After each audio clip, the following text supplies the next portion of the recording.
Do you believe in him, Verbal? Keaton always said, I don't believe in God, but I'm afraid of him. Well, I believe in God, and the only thing that scares me is Kaiser Soze. Usual Suspects coming up next.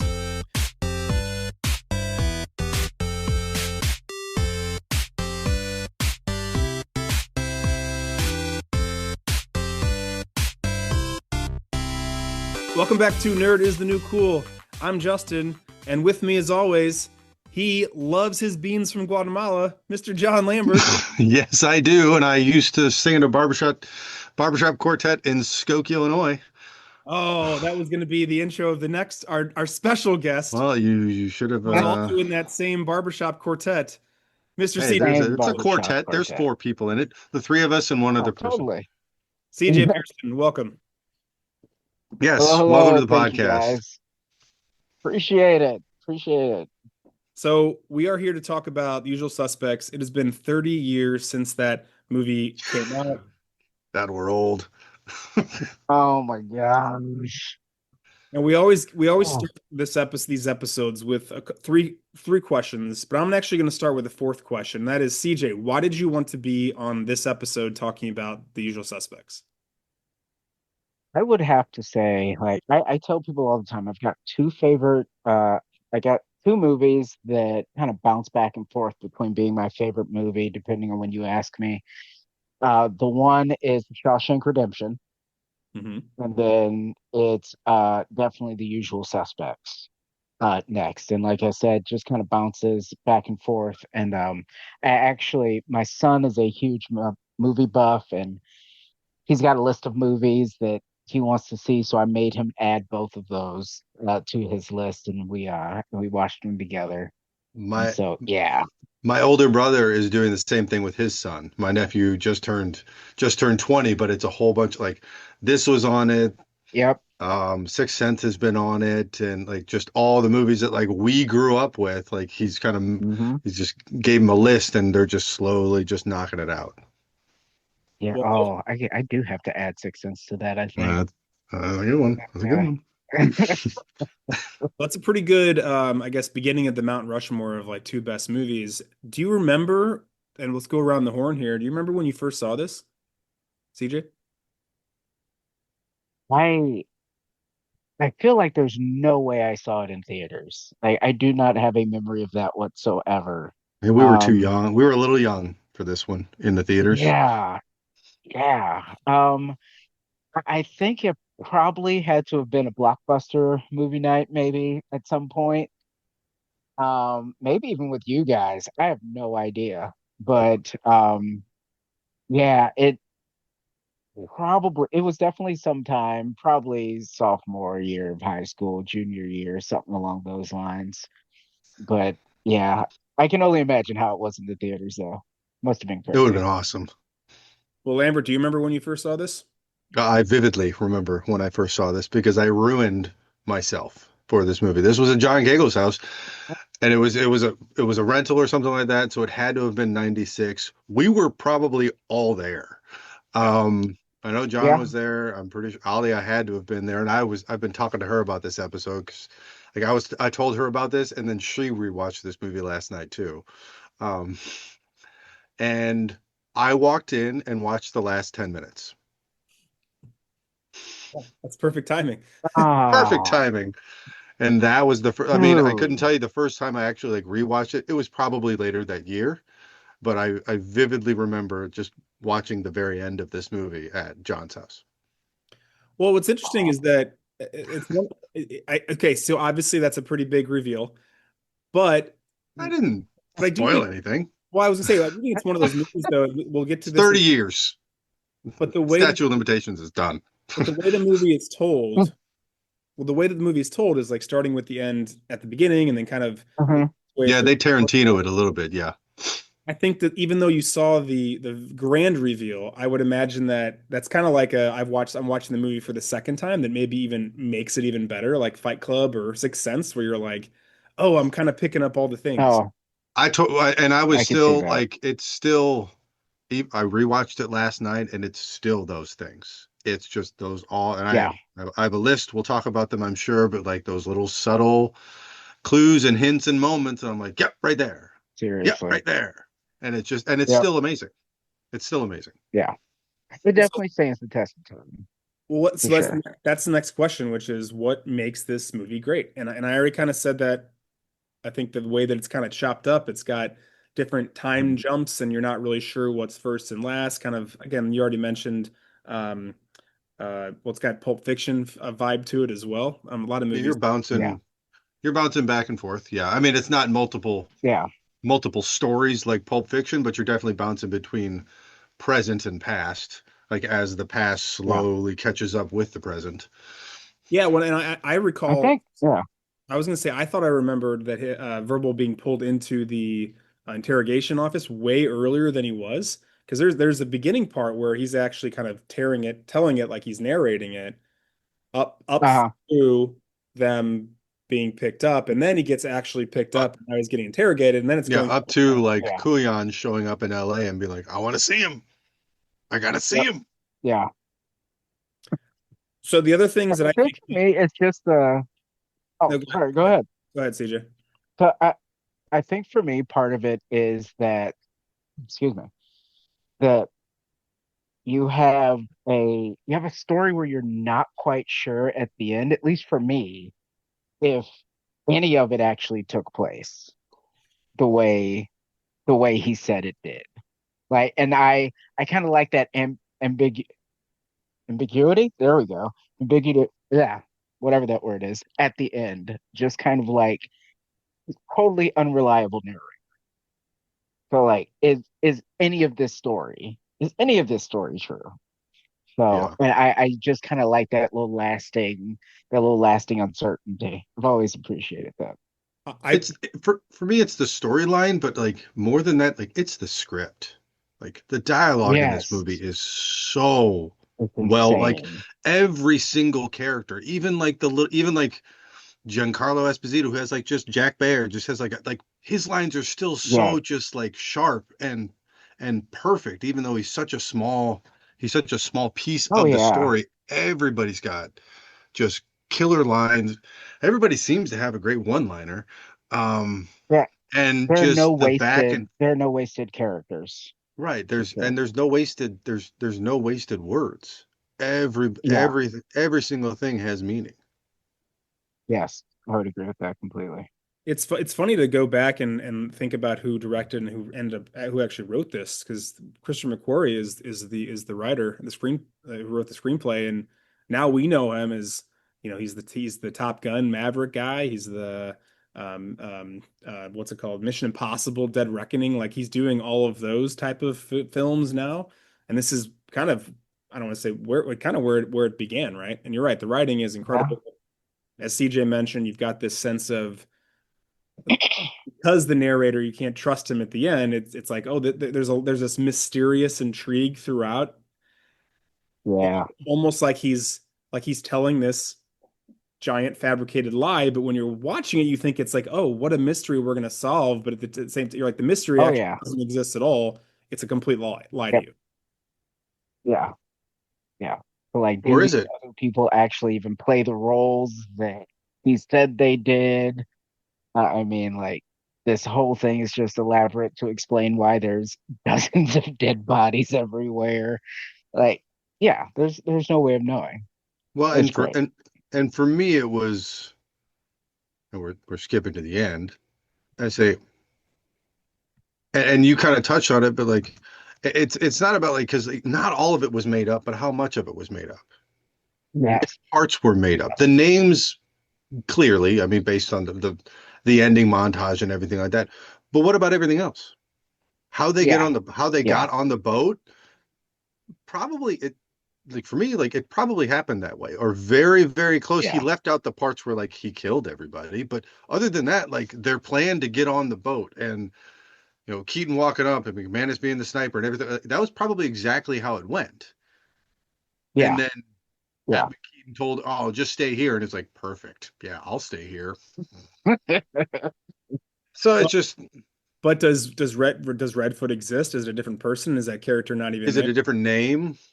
Kobayashi, he Exactly. didn't exist. Yeah. The Edie, lawyer exists. I mean, he picks him up at the end. But is But his is he name the is he Kobayashi? the Probably not. lawyer? Yeah, is he? Yeah. Like there's no way Is he a lawyer? he Is he gives just an his real assistant? name. Is he a partner? Yeah, I don't know. So that's Yeah. always the like whenever I rewatch this, that is the thought, especially at the very end, is Yeah. how much of this was true and how much did he just make up on the fly because he's the smartest guy in the room, not Dave Coulion. Yes. Yes. That was one of my my favorite quotes there, actually. Oh yeah. So before we get into a few other things about the stars of this film and the themes, let's get out of the way a few of the problematic people involved with making this movie. I think it's just worth noting. We're not ignoring it, but obviously Bryan Singer has been accused of sexual assault. He denied it, hasn't been found guilty, but he has since stopped making films. He actually directed 17 things, including X-Men, X2, Hmm. Valkyrie. He's got 36 production credits, and he currently is working on several films based in Israel. So he's kind of been, he's just disappeared from the He landscape. removed himself from the situation. Yeah. Yes. And Yeah. then the star of the movie, Kevin Spacey, he had a ton of scandals as well in 2017. Hmm. A lot of them have been dismissed and resulted in not guilty verdicts. Some are still ongoing.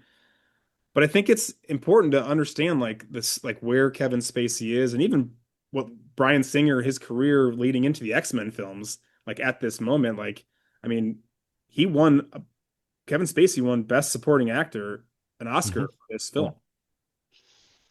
Yeah. So we're talking about like crazy meteoric rising stars that in the mid 90s and late 90s and early 2000s that have since gone away for a ton of different reasons. But we have Oh to yeah. acknowledge it. Yeah. Oh, for sure. We do. Yep. I want to talk about someone next that is someone that I have a fondness for in the late 90s, especially, and that's Gabriel Byrne. And I'm curious, try and take this movie out of it. And this is probably the first thing you saw him in, could have been something else, but Uh, CJ, besides Usual Suspects, is there any or even if maybe it's not Usual Suspects, is there a movie or something that you associate with Gabriel Byrne first? So the crazy thing is, even before Usual Suspects, it would have to be Ghost Ship.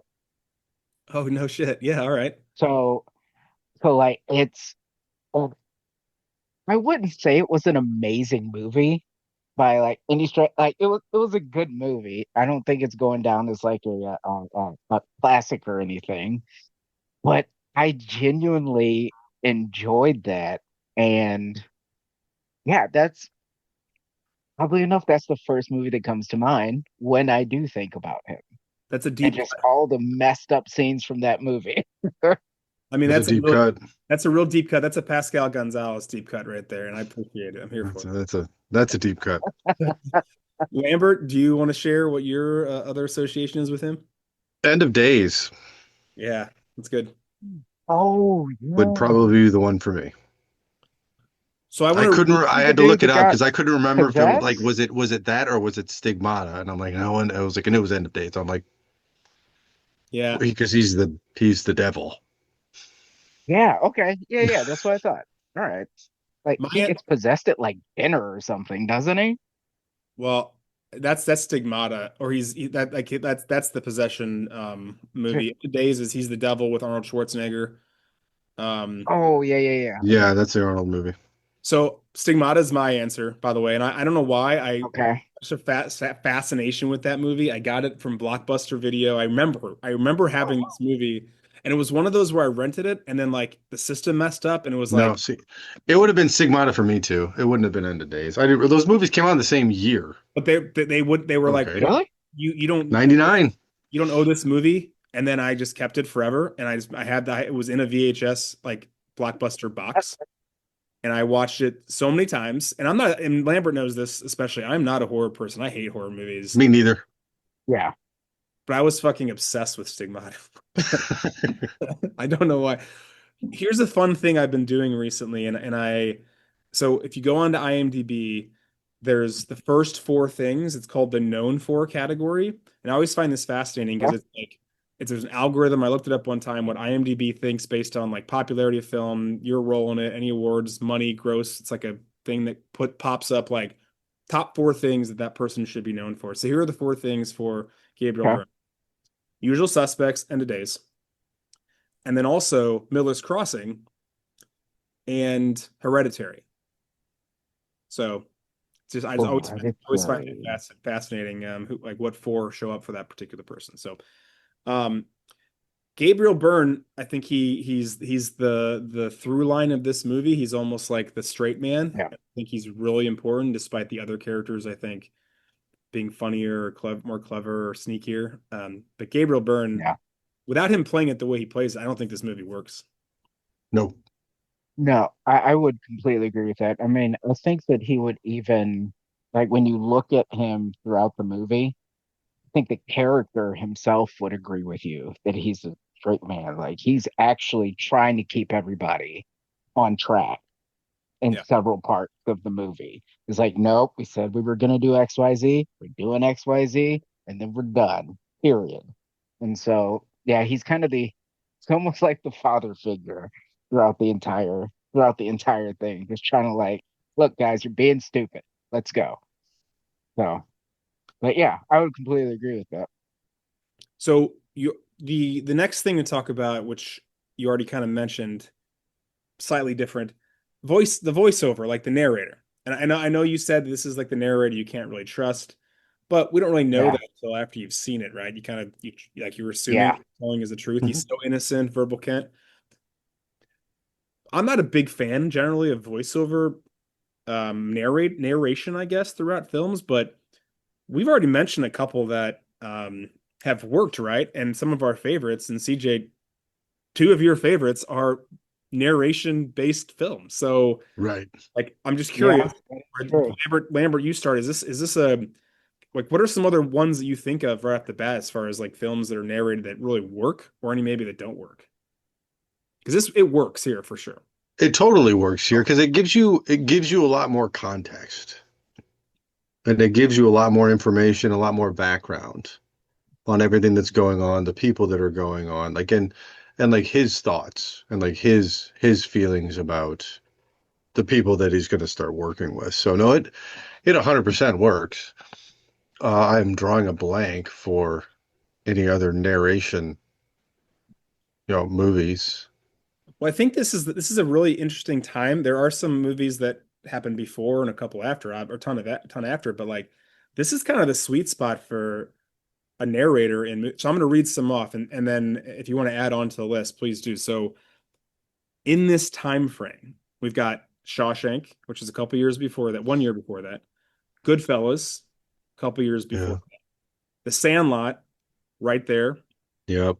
Fight Club, slightly afterwards. Clueless, slightly afterwards. Snatch. I mean, it's all within like the 90s basically was when let's have narrators telling exposition or more background about a story, things we don't really want to show. We think we can just say it real quick and move on.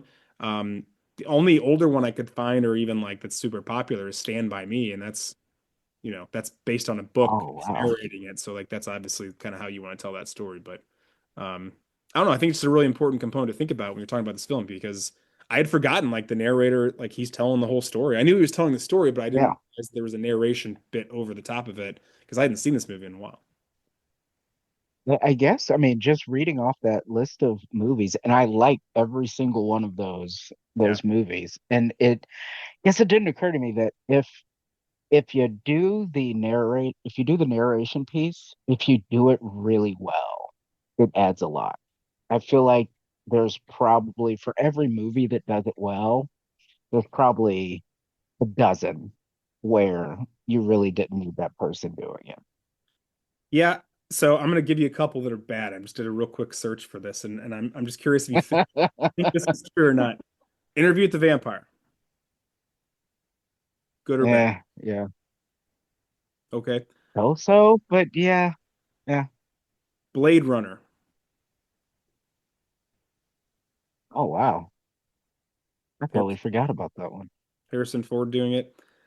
Let's see. Yeah. These are all just such bad movies. The Lone Ranger, terrible.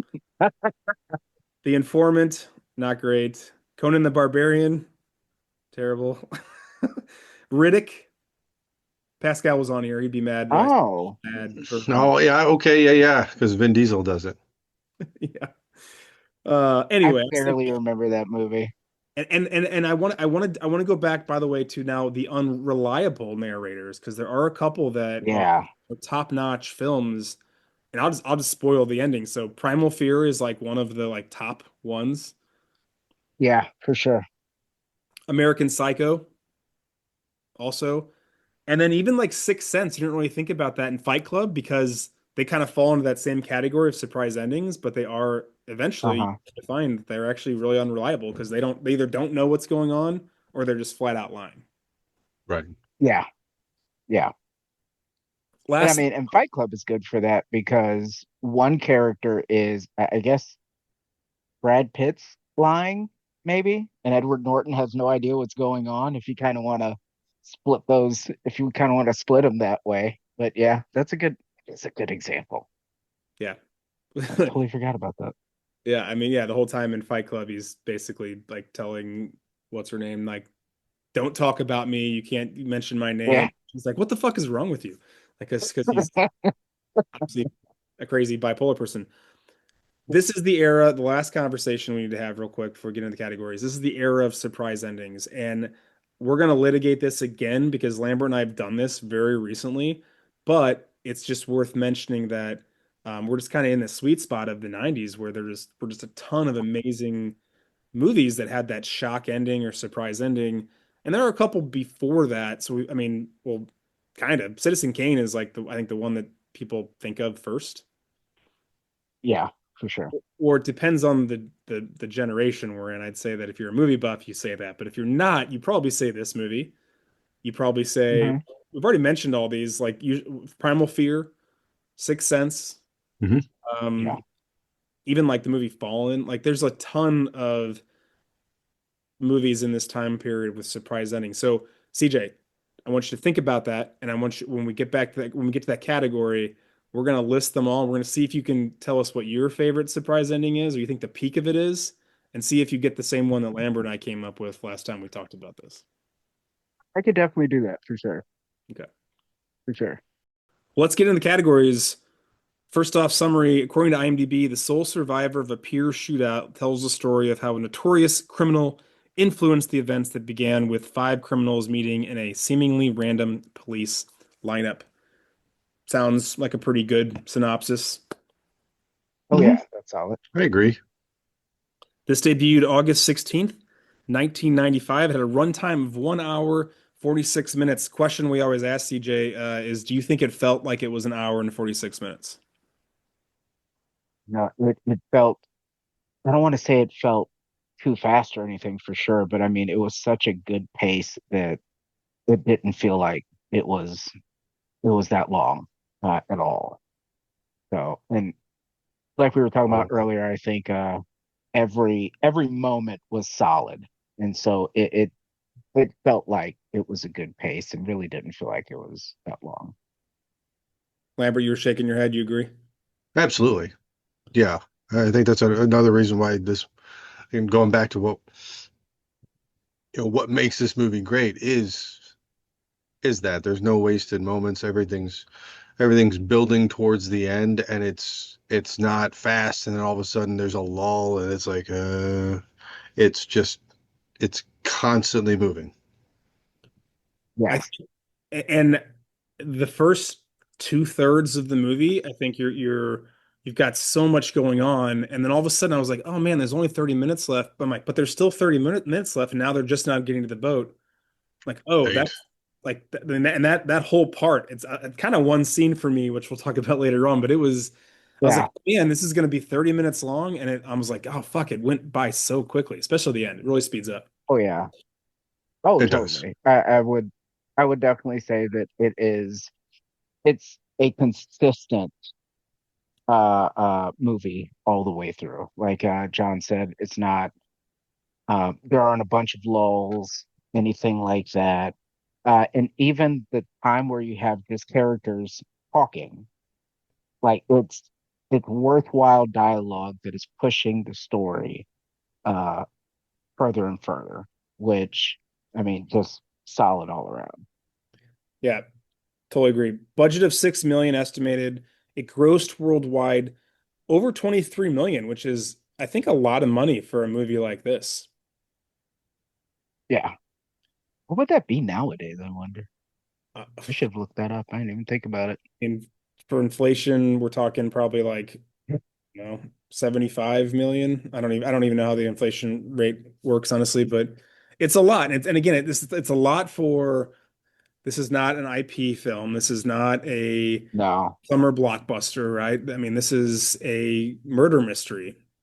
And this would almost be like a Knives Out type movie nowadays. And I don't think a Yeah. Knives Out movie is grossing over $50 million in the And theater. I think also, like, and correct me if I'm wrong, but did we know a lot of the actors in this movie beforehand? Because even with Knives Out, it's an ensemble cast. Yeah. Like we know all of them and love all of them. But I mean, I know they all did stuff before this, but I don't know if it was huge as far as I remember, at No, no. least. I think this is a coming out movie for a lot of these actors, and they were around, they'd done things, but this is when they became like, oh, Yeah. they're on the national stage now. And a lot of their careers, which we'll look at Peak of the Mountain later on, and you'll see like this is kind of like a really incredible inflection point for a lot of them, Yeah. including the creators. And then all of a sudden it was like now you kind of can, I don't want to spoil it, but like I feel like this is going to be the peak for a lot of these guys, or at Yeah. least not to lead to the peak. It's a springboard to like, Yeah. yeah. Right. I would agree with that. We already mentioned that Kevin Spacey won the Best Supporting Oscar, but also Christopher McQuarrie won the Best Screenplay, so original screenplay. BS Rankings, Rotten Tomatoes gives it a critic score of 87%, audience score of 96%, and IMDb gives it an 85. I think those scores are high compared to films that generally IMDb and that Rotten Tomatoes sometimes gives it, but I do think that they should be higher, if that makes sense. Oh yeah, They should. I think totally. they should be higher. I like the Yeah, But audience I popcorn agree. the audience coming correct though. audience score coming in hot. So let's rattle off a couple of these other the Spielberg Award. Bryan Singer again is the director. I already mentioned some things he directed. He also directed Superman Returns, Valkyrie, and all the X-Men movies, or most of them, X-Men Days of Future Past. And then I think his last thing he did before he kind of got canceled was Bohemian Rhapsody. Oh yeah, that's right. That was a good one. Yep. Yeah. Yeah, it was. Christopher McQuarrie wrote this and a few other things that he wrote. Based Valkyrie on this list, he works with Tom Cruise. works with Tom Cruise a lot, and you know that's me. All exclusively, That's except well, except for no, yeah, all of them. Yeah, they really are. Besides this movie and Besides this movie, Jack Reacher, Edge of Tomorrow, Rogue Nation, The Mummy, the new one, Fallout, Maverick, Dead Reckoning, Final Reckoning. The best written one of the bunch here, besides this movie, in my opinion, is Edge of Tomorrow. that's a great movie. I don't know. I don't know if I've Oh, seen Edge of I Tomorrow. love that movie. That's Tom Cruise and Emily Blunt. Add it to your list. Okay. Watch it It's immediately. I think it's so good. So the Post tagline for haste. the, Gotcha. the original title was supposed to be Live, Die, Repeat. Die, repeat, And the idea is that he gets, it's like a futuristic war film, and they're going to kill the mother. mimics, What is it? mimics. Okay. Yes. They're Yeah. called mimics. Yeah. So, and he finds the thing and he shoots it, and this thing gets on him. And now, whenever he dies, he respawns at the beginning of the day. And so, as the movie progresses, he's like doing things faster and trying to make it to the end because Like he's getting better and he's getting better and better and better and better because he keeps learning from his mistakes and Doing the same progressively, day.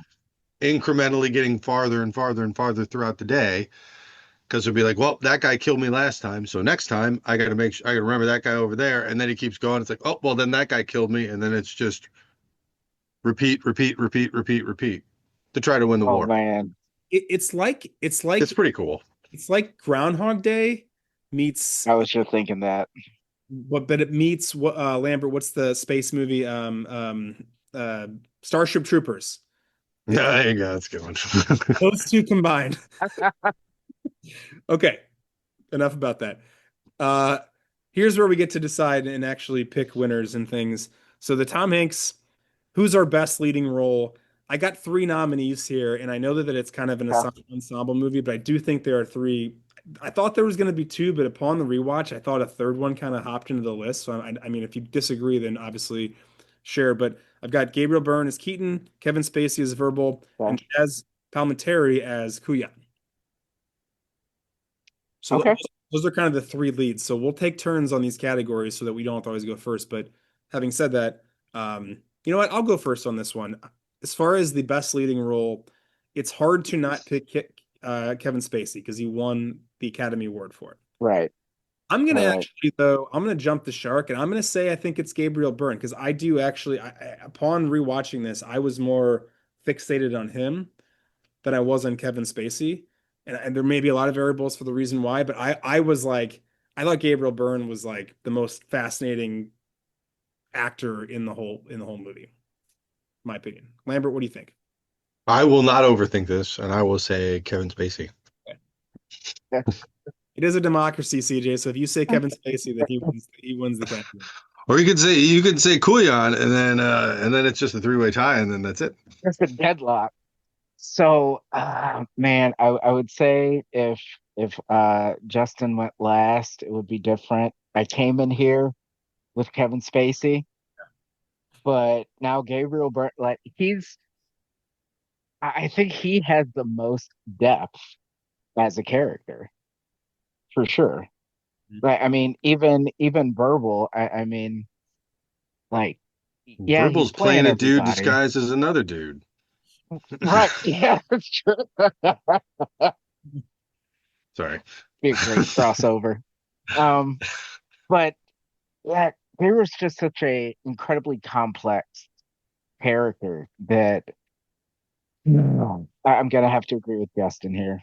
So it's gonna have to be 2-1. It's Sorry, fine. man. You're both wrong then. All right. I appreciate the vote. The other four Jacksons. So Stephen Baldwin plays McManus, Benicio del Toro plays Spencer, Kevin Pollak plays Hockney, and Susie Amis plays Edie Finneran. And she's in a couple other things, namely Blown Away, but also she's in Titanic too. So let's see. Lambert, you get to go first on this one. I gotta go Kevin Pollak. Todd Hockney is great. Yeah, He's good. I He's think got it, the best I would one, have to. got the best one-liners for sure. he certainly Oh yeah, I does, would. but Yeah. he's just got a nice fuck you attitude that's just he plays it to a T. Yes, I would have to say Hockney as well for sure.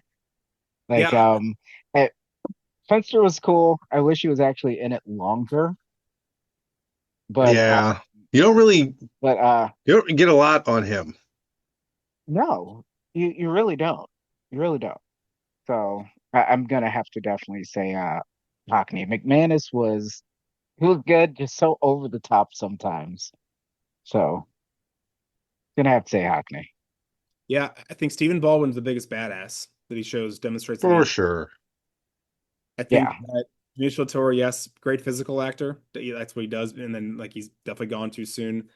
Sadly, I don't think that Susie Amis or Edie Finneran really serves a lot of purpose besides like just kind of like being the, I mean, the lawyer that has a couple lines to like to bring Keaton back, but like really doesn't do a whole lot. So yeah, yeah. Lockney's the winner. Backup singers: Pete Postlethwaite plays Kobayashi. Giancarlo Esposito plays Jack Bear. Clark Gregg plays Dr. Walters, who you may know him from Agents of S.H.I.E.L.D. or The Avengers, the first one. Peter Okay. Green plays Redfoot. He was actually unaccredited, but you know him as Really? yeah, Huh. he's unaccredited. I don't know why, but he is, and he's we I think most we know him best from Pulp Fiction. He's the police officer.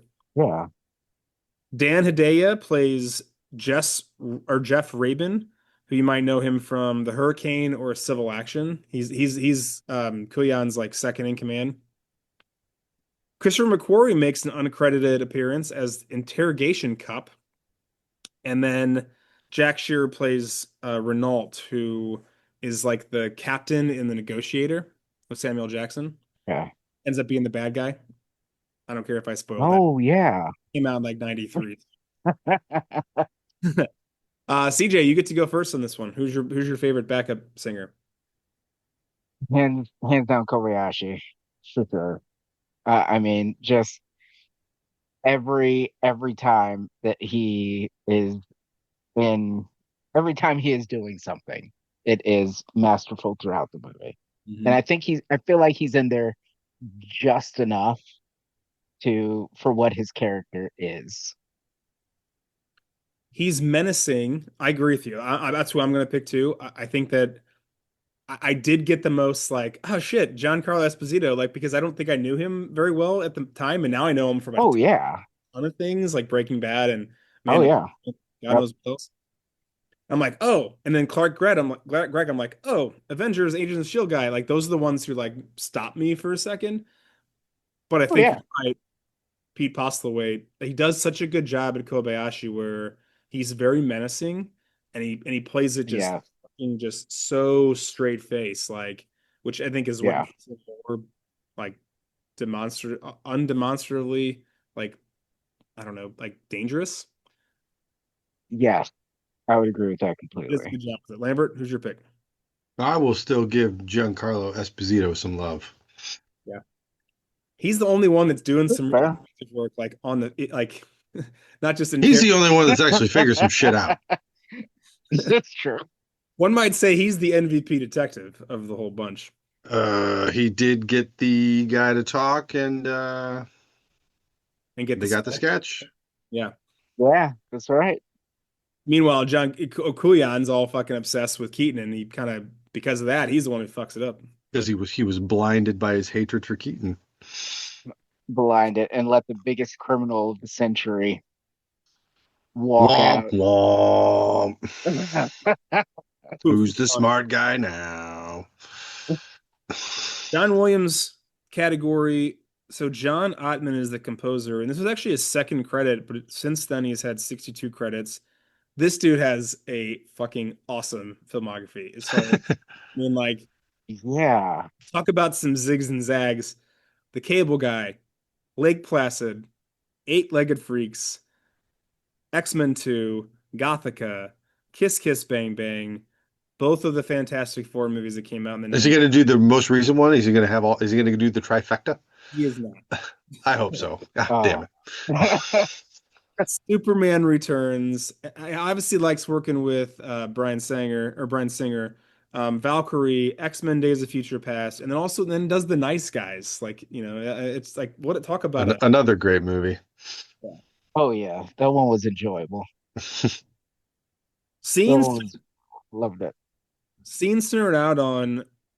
There are what's interesting about this movie is that I felt like there were a ton of like smaller scenes in the first half of the movie, and then I feel like I chunked it a lot in the second like act of the film. And does that make sense? Yeah, And I think it will yeah, when I start going through these scenes. Like I feel like I've got 12 scenes that are like the first half of the movie, and I've got like three scenes that are the second half of the movie. So here's what I got, and CJ John obviously add more as I'm going through if you want or at the end. And we're gonna pick our favorite. So the opening Keaton death, I think is that's the first scene. It actually kicks the movie off in an incredible way. They're on the boat. He dies. You're like, what the fuck's happening? And then you're like, oh wait, that's Keaton's back alive. Now we're gonna tell this story. Next scene, all the suspects get arrested. And I don't they're not in the lineup yet. This is them just getting picked up, right? I really like the Fenster one when he's like he gets to the corner and they sees the He cop just does. is around like notice me. The lineup is the next big scene. If you didn't know this, it wasn't actually supposed to be a funny scene. Like it was supposed to be played like pretty serious and just read the cards, but apparently the actors just kept cracking up at each other and trying to get Gabriel Byrne to break. and apparently Singer was not happy about it, but the straight-faced cut did not work, so they went with the messing around one. Like that's all kind of like they're just No, fucking around. yeah, they are totally breaking character and laughing, Yeah, like in real life. Yeah. Do you guys Yep. know why they're laughing? I because think when it's Apparently Benicio del Toro, I think it was him, they had something like spicy or something for lunch that day. And like he was just cutting up like throughout the entire scene. he was ripping them. So people just like, yeah, he just couldn't breathe. So that's fucking great. And there's fucking around and joking, and then he uses yeah, that. I mean that, and fabulous. I think that's so great. It really like adds like depth of Like, characters. It yeah, Oh makes you yeah. makes you it gives them a little humanity. yeah, and you sympathize Yeah. with Oh, them, right? And totally. they're criminals. They kill people. They're bad people, and you're like, no, I'm on their side. Yeah, but they're also just Yeah. regular guys too. Yeah. Yeah, they're chill guys. Yeah. The next scene I had was the interrogation of each of them. Okay. Then I had the jail cell, which is when they're kind of like, we should get together and form a team. And Keaton's like, no. And then, of course, they do. Then the next scene is when Verbal actually begins his interrogation. So now we flash forward. We go well, now here's another time jump. We go forward and Yeah. Verbal is being picked up and he's beginning to be interrogated. And that's when he says like the barbershop quartet in Skokie, Illinois, the Orca Fat type, whatever. And he says the Guatemala beans, like that's where he's saying all these things, and you're like, what the fuck is he talking about? Yep. And then he starts telling the story. And here are the rest of the scenes of what happened, right? I put robbing of the money and the dirty cop exposure. And one of those cops, I don't know his name, but he's kind of a, I think he was, might have been, he wasn't Little Puss, but he's a dude in Sopranos for a season or two. Yes. Yep. Obviously, but then I've got the shooting in the garage, the shootout in the garage, and that's when we see how big of a badass McManus is. He's got the two guns, Yeah. and, kills them both. The Kobayashi introduction and his threat is the next big scene I had, which was Yeah. freaking, I forgot how cool that scene is. Kind of a quick interlude where Verbal tells the Kaiser Soze story. First time we hear kind of Kaiser Soze and what that means. We heard his name get shouted out by the guy who got burned, but we didn't know what that was, and now we hear the story. I wrote down finding Fenster on the beach. It's kind of a important pivotal scene. Even Oh, though it's a huge turning point. yeah, Yeah. it's kind of short, but like I put it on there. It's obviously important. The next part I wrote down, Kobayashi is put on notice. So they're like, we can find you, and then he immediately flips the fucking script. Oh Mhm. yeah. Here's Edie. By the Man. way, I'm gonna fucking castrate your nephew and whatever. Hmm. And then like that is like literally, I think that's basically like that's at the 60-minute mark or 65-minute mark. Yeah. And I've only got 4 more scenes left. And I put the boat part 1, which is they board and Hockney dies. The boat part 2, and that's when the witness, McManus, and Keaton all die. And I know these are different scenes, but I feel like it's the same like I put it as one. okay, yeah, you I was One about to say, giant. it feels I like wrote down. I wrote it down feels hitting like the one harbor. solid scene. well, no, and I wrote down the boat, and then I actually chopped it up only because I forgot it goes back to Keaton or to Verbal quite a few times. It kind of Yeah. breaks a little bit. It does. Yeah. I've got Verbal in the police station one last time, fucking cops, and then Yeah. final walk, and then the reveal, like that walking montage. Gotta have those. Yeah. Yeah, See, I wrote gotta that have down those. as I wrote that as Keaton was Kaiser Soze because that's what Kuyan wanted to believe. And like that Yeah. reasoning, and then the next thing I wrote down was the real Kaiser Soze. Yeah, I mean, it's well said. Yeah. Yeah. There were a couple that No, I I had. definitely, yeah.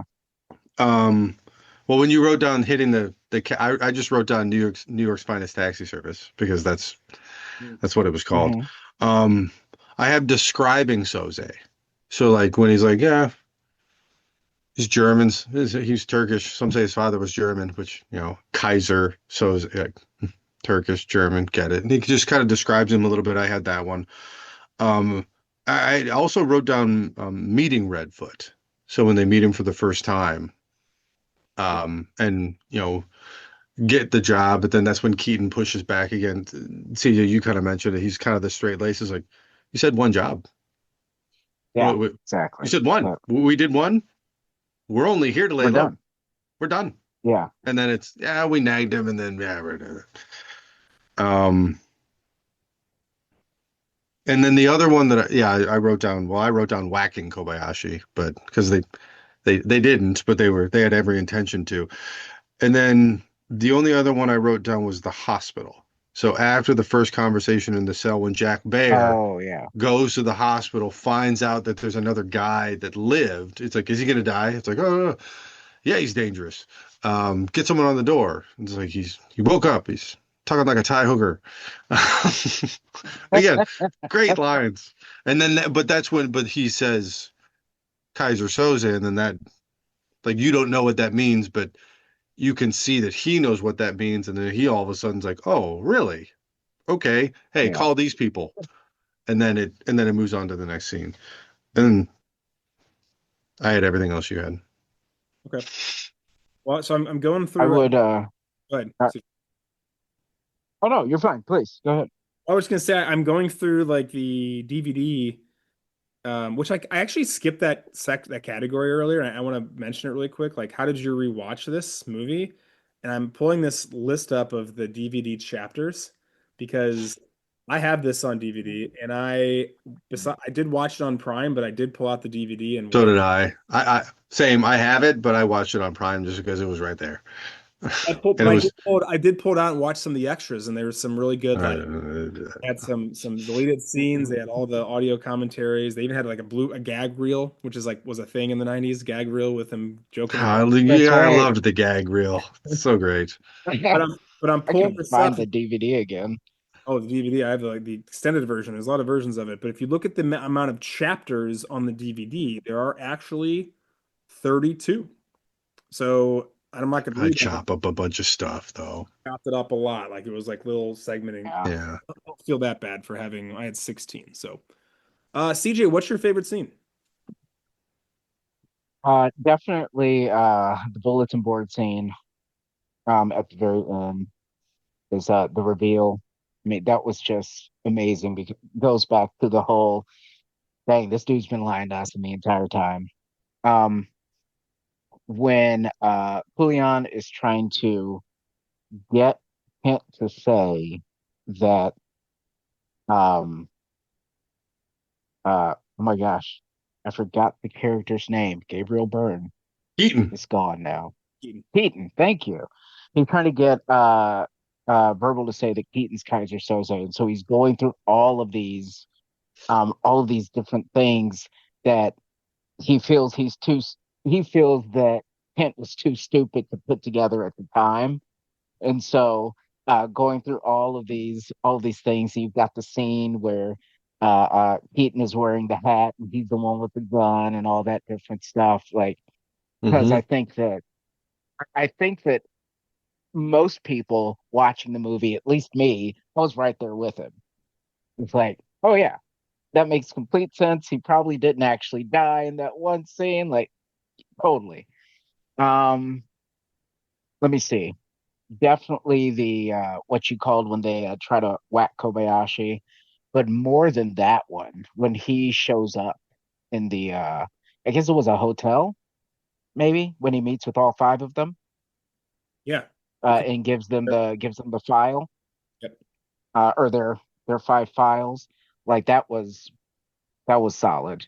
And um when Kulian comes in and drops the name Kaiser Soze, and Kent genuinely looks shocked and surprised and doesn't want to talk about the guy and all these different things. Like that scene becomes so much more incredible at the end of the movie Yeah. when you realize that okay, he set the whole thing up from the very beginning. That's so yeah, I would have to say those scenes, and then definitely the ones that you all named as well. Oh, plus when Keaton and Kent are in Keaton's apartment. 'Cause Oh, I think that was a Okay. really funny scene. That was a when he's huge trying to that was a convince him to huge go moment. along.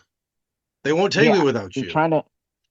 Yeah, like Yep. that is absolutely a huge turn because it kind of showcases what obviously Kent wants us to think that he's completely powerless, that he's got no pull on his own, and he really needs Keaton He's to just riding vouch their for him. coattails.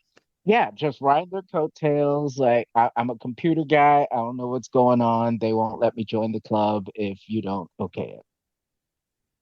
Yeah, So I would have to say those are it does mine. help like sell the fact that there's no way he like you almost like you're like at this point he's definitely not Kaiser Sose. So Yeah, stop thinking Yeah, about yeah. he's kind of a wimp. Like I'm surprised this guy's not dead by the end of the movie. Like what on earth? And then Right. This guy is the world's worst criminal. so you have to pick a scene though, CJ. You have to pick your favorite. I have to pick one. Tell you what, I'll go first, and then Lambert, and then you get Okay. the guess. You get to think about it. So Okay, sounds yes, good. yes, the original, the I actually think the Keaton reveal is way cooler than the Kaiser Soze reveal. On the first watch, it's changed. So like seeing that Verbal Kint is Kaiser Soze, that used to be my favorite. Then it was definitely the Keaton because I think that Gabriel Byrne is like all the close in shots of him. You're like, oh, that's fucking clever.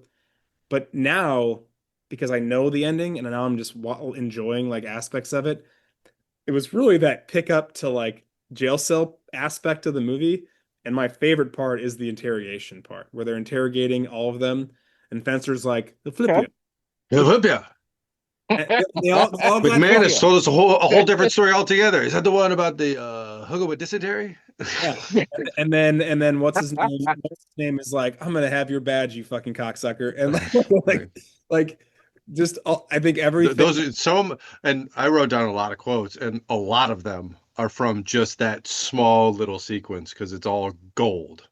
So interrogation, Yes. that's my favorite. That's my favorite part. Lambert, yours. Man, there are so many good ones. I'm gonna go with just because this is the one that I kind of defaulted to. Like, it's the one I keep coming back to, and I'm like, God, that is so good. The Kaiser Soze story.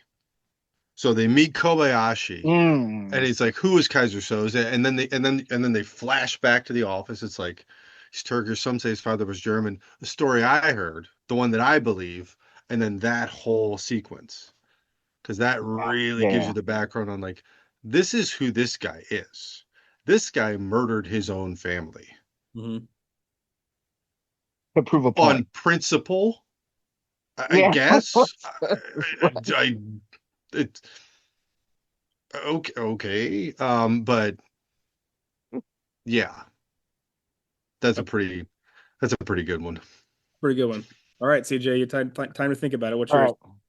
Okay, I'm ready. I would have to say when you do get the quote unquote reveal that Keaton is Tiger Soda. Because like you said, the way they set up the scene, it makes complete and total sense Yeah. that he would be Kaiser Soze. And so like it makes sense. I mean, ex-cop and like he's involved in all these shady things. He disappeared once. And so he probably can do it again, right? All these different things. So probably because if the movie cuts off right there, it would make complete sense. Totally. Yeah. Because they built it up so well for that to be Kaiser Soze. It is a cool like first ending, Yeah. false ending, and then now we get like an actual ending Yeah. 4 minutes later. Yeah. Yep. Okay. Yeah. Well, and so going back to a little tidbit on that. So the person that they have playing Kaiser Soze that you don't really see their face, apparently that was like a PA on the movie, but he had this like long flowing hair, and they were like, let's You're let's Kaiser shoot some Soze. with this guy and like see how it looks. And Yeah. it worked out. But that was just a guy that was like working on the movie that they say, get in there, you're gonna be Kaiser Soze in this flashback scene. Oh, that's kind of cool. Yeah.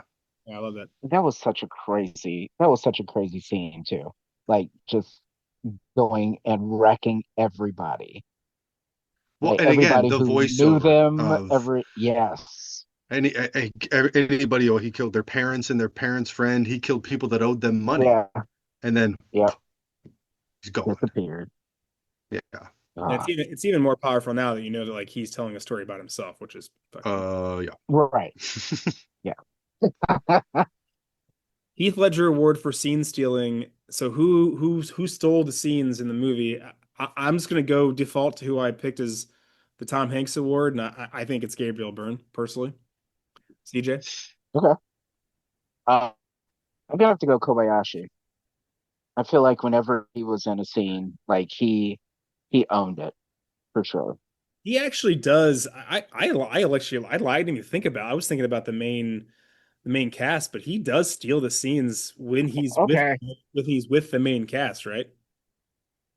Yeah, I mean, He's the focal outside of point because he's got that yeah, air of he's got that air of mystery around him of like he works for Kaiser Soze. Don't yeah, say his name. All and right, my employer. the fact that It's almost and the even worse fact when he that refers like to him as my employer. yeah, seriously, and I mean he's fearless. Like he's got four guys who are threatening to kill him, and he's just standing there like, look, I'm gonna do my job, and then you guys are gonna go home. Period. Yeah. And I mean, it's like, and then they go home. Like that's, I mean, Right. And then he that's walks out. powerful. Yeah, he just walks out and then gives Keaton that whole head nod when he sits down with E. It's like, Hmm. eh. Yeah. But yeah, for sure, Kobayashi. Whenever he's in a scene, he definitely is of who he's representing. Lambert, what's your vote? I was gonna say Chaz Palminteri. Good vote too. That's a good one. Okay. Okay. You know what's interesting is Because he's really good. and I think He is. he steals the scenes from Kevin Spacey. And I think Right. that's when you're putting Who the won the Academy Award. Yeah. yeah. Okay, all right. I don't think any of these are wrong A answers. lot of good scene stealers in this movie. Let's just Seriously. like it. Dante's peak. So here's where we pick if it's the peak of a certain thing or for a person. So first of all, heist films. I already have an answer for this, but go ahead. This is something we have discussed before. We have discussed this before. Yes, we have. Let's see if we have a different answer this second time around or third time around, whatever. Okay, Here's I my have the list answer. of so CJ, I got lists. I'm gonna give you years and things, and you get to pick what you think is the peak. So peak heist film. So the original Lady Killers came out in 1955, not the remake with Tom Hanks. Pink Panther, 1963. The Sting, 1973. The Taking of Pelham 1, 2, 3, the original again, 1974. Dog Day Afternoon, 75. A Fish Called Wanda, 88. Now this is kind of our wheelhouse. Reservoir Dogs is in 92. This is in obviously 95. Out of Sight is in 98. Ocean's 11 is in 2001. Inside Man 2006. The Town 2010, and then Inception, a mental heist in 2010 as well. Yeah. You missed a very, very important movie that we have discussed on this podcast that came out the same year as Uh-oh. this movie. Heat. Oh, Heat for sure. Yeah, yeah. Heat is a great heist movie. It was a great heist movie. Okay, Got all about heat. so I think that Um, CJ, you get to go first. as much as I love Usual Suspects, I would have to say Ocean's 11 as far as like straight up heist movie because it shows the brilliance of all of the characters pulling it off. Yeah. And so, yeah, because I almost don't see Usual Suspects as a heist movie. Obviously, it is clearly, but like that, I feel like that's not like the big focal point It's of because it. I don't know. it's because there's like three different heists, so it's a little bit. Right. They do it multiple Yeah, that's a times. good Yeah. point. Yeah, yeah, yeah. That's a good point. Okay, but yeah, Ocean's 11 for me for sure. Lambert. I mean, like box office wise, yeah, it's Ocean's 11. Like it's hands down just because of the cast and it was a I mean, just like any good movie nowadays, it's a remake. Um, but you have a strong argument for 1995 because that's when this movie and Heat both came out, or just the mid 90s in general. Yeah, I think that's Yeah. what we said last time, and I think that's probably the I'm right pretty answer. sure that's what we said. Yeah, I think it was the mid 90s. But I do think if it's box office and like maybe like just cultural impact, I mean, it's hard not to say Ocean's. Commercial, yeah, it's Ocean's Oh 11 yeah, if you're for going straight commercial, a yeah, 100%, 100%. yeah. So, Peak of the Mountain for Stephen Baldwin. He has 107 credits, and I've only listed four for you to choose from. I already know I got it. I know what it is. I already know my answer too. So, I mean, I do too, but I'm going to say them anyway. 8 seconds is in 8 seconds in 1994. This is in 95. Biodome is in 96, and Half Baked is in 98. So I don't. CJ went first last time. Lambert, you go first this time. It's Biodome, of course. Do we all agree? Of course, Yeah. it's Biodome. Okay. It's not the It was such MacGyver a smoker dumb from movie. Half Baked, although that is pretty good. Like, he's pretty Yeah, good at it that, it but was a great scene. he's in that for like a second, and then Yeah, that's it. It's Biodome. yeah, It's him and Pauly Shore. it was a great scene. Yeah. Man, that was such an amazingly stupid movie. I Love loved it. it. So good. He's great. No need to litigate it. That's the winner. Gabriel Byrne. So he had 107. He has 117 credits so far. And so listen, he's done a ton of things in the 2000s and 2000 teens. And he's in a lot of TV. He actually won Emmys, like so he's become kind of a TV actor. But I'm gonna name basically films. Cool World is in 92. This is in 95. He's in The Man in the Iron Mask in 1998. He Yes, he is. plays He's one of D'Artagnan. the three. He's one of the three Musketeers. Yeah, Plays fucking Oh D'Artagnan. my God. I remember. I remember that. Him and well, Chris O'Donnell is no, Chris the Man in O'Donnell. Iron Mask. That's Leo. No, no, no. It's not Chris O'Donnell. It's like No, um it's Leo. Leo's the Man in the Iron Mask. Leo's in the Man in the Iron Mask, and then it also stars what's his name from Die Hard with a Vengeance? Um Jeremy Irons. Jeremy Irons. Yeah, it's got a lot And of then Got a lot of good people in it. I can't. I should know that guy's name. He's in so many fucking movies. It's gonna bother me. I got to do it. Um, this is the part, CJ, where we edit this out we and we get then off the rails. act like it just happened normally. We're just that smart. Oh yeah, totally. You have Right. all of these memorized clearly. We have all these Oliver I Platt. Damn it. oh wow. And He's one of Gerard them too. and Gerard Depardieu, by the way. And Gerard Depardieu. Yeah. John Malkovich. Come on, what are we doing here? And John Malkovich. Yeah. There's a lot of people in that movie. Okay. Stigmata is in 98, 99. In a Days is also in 99. I'm going to go first here. And I think, despite me wanting to say Stigmata and End of Days, I actually think this is the peak for him. I think this is the peak. I think, personally, I don't know. I think this is the thing people know him the most from. But Yeah, you I would could agree. argue 99, 98. That would be a time. What do you think, CJ? Definitely the usual suspects for sure. Though I loved the movie, I completely forgot he was in Cool World. Yeah. He's like Completely forgot that. He was the main character. him and Brad Pitt. Yep. Yeah. A young Brad Pitt. Yeah. Young. Young. Lambert. I'm gonna group it. I'm just gonna say the 90s. Okay.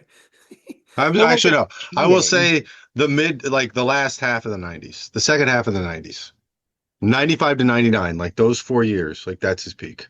Yeah, I mean, honestly, I the like answer this. the answer should be End of Days because he's in a movie with Arnold fucking Schwarzenegger, but Yeah. I mean that would have been a big deal to be in a movie with Schwarzenegger at that time. yeah. Totally. He's still, yeah, a monster star at that point in time. Yeah. Benicio del Toro. Okay, here's a fun little trivia question for both of you. How many credits do you think he has? I'm gonna give you over under. Okay. Okay. Over under 75. Under. CJ? Over. He has Over. he has 65 credits. That's I was gonna say 60. Really? isn't that He's cra- not in a lot of stuff. isn't that wild?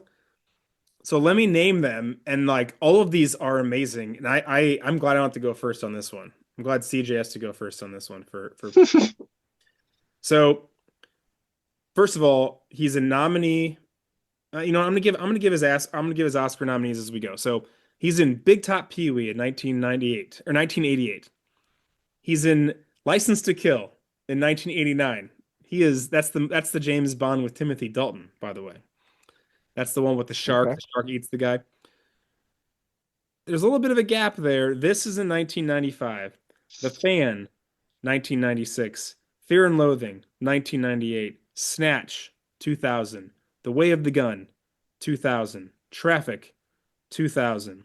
21 Grams. Hold on, before I move on, he won Best Supporting Actor for Traffic.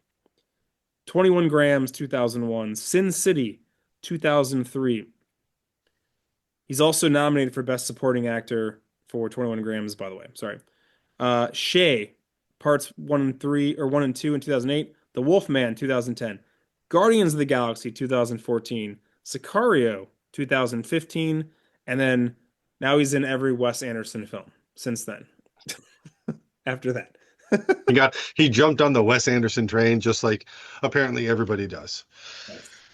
So, having said that, CJ, what do you think Benicio del Toro's peak is? This is hard. Ooh. If we're talking about like recognition, I guess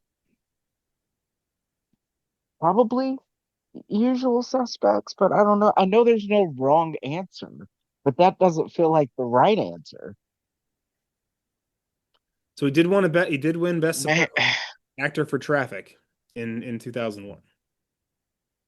see, I barely remember Traffic. There was Yeah, that's Me what fine. was too. the movie Snatch? That was the one that I really enjoyed.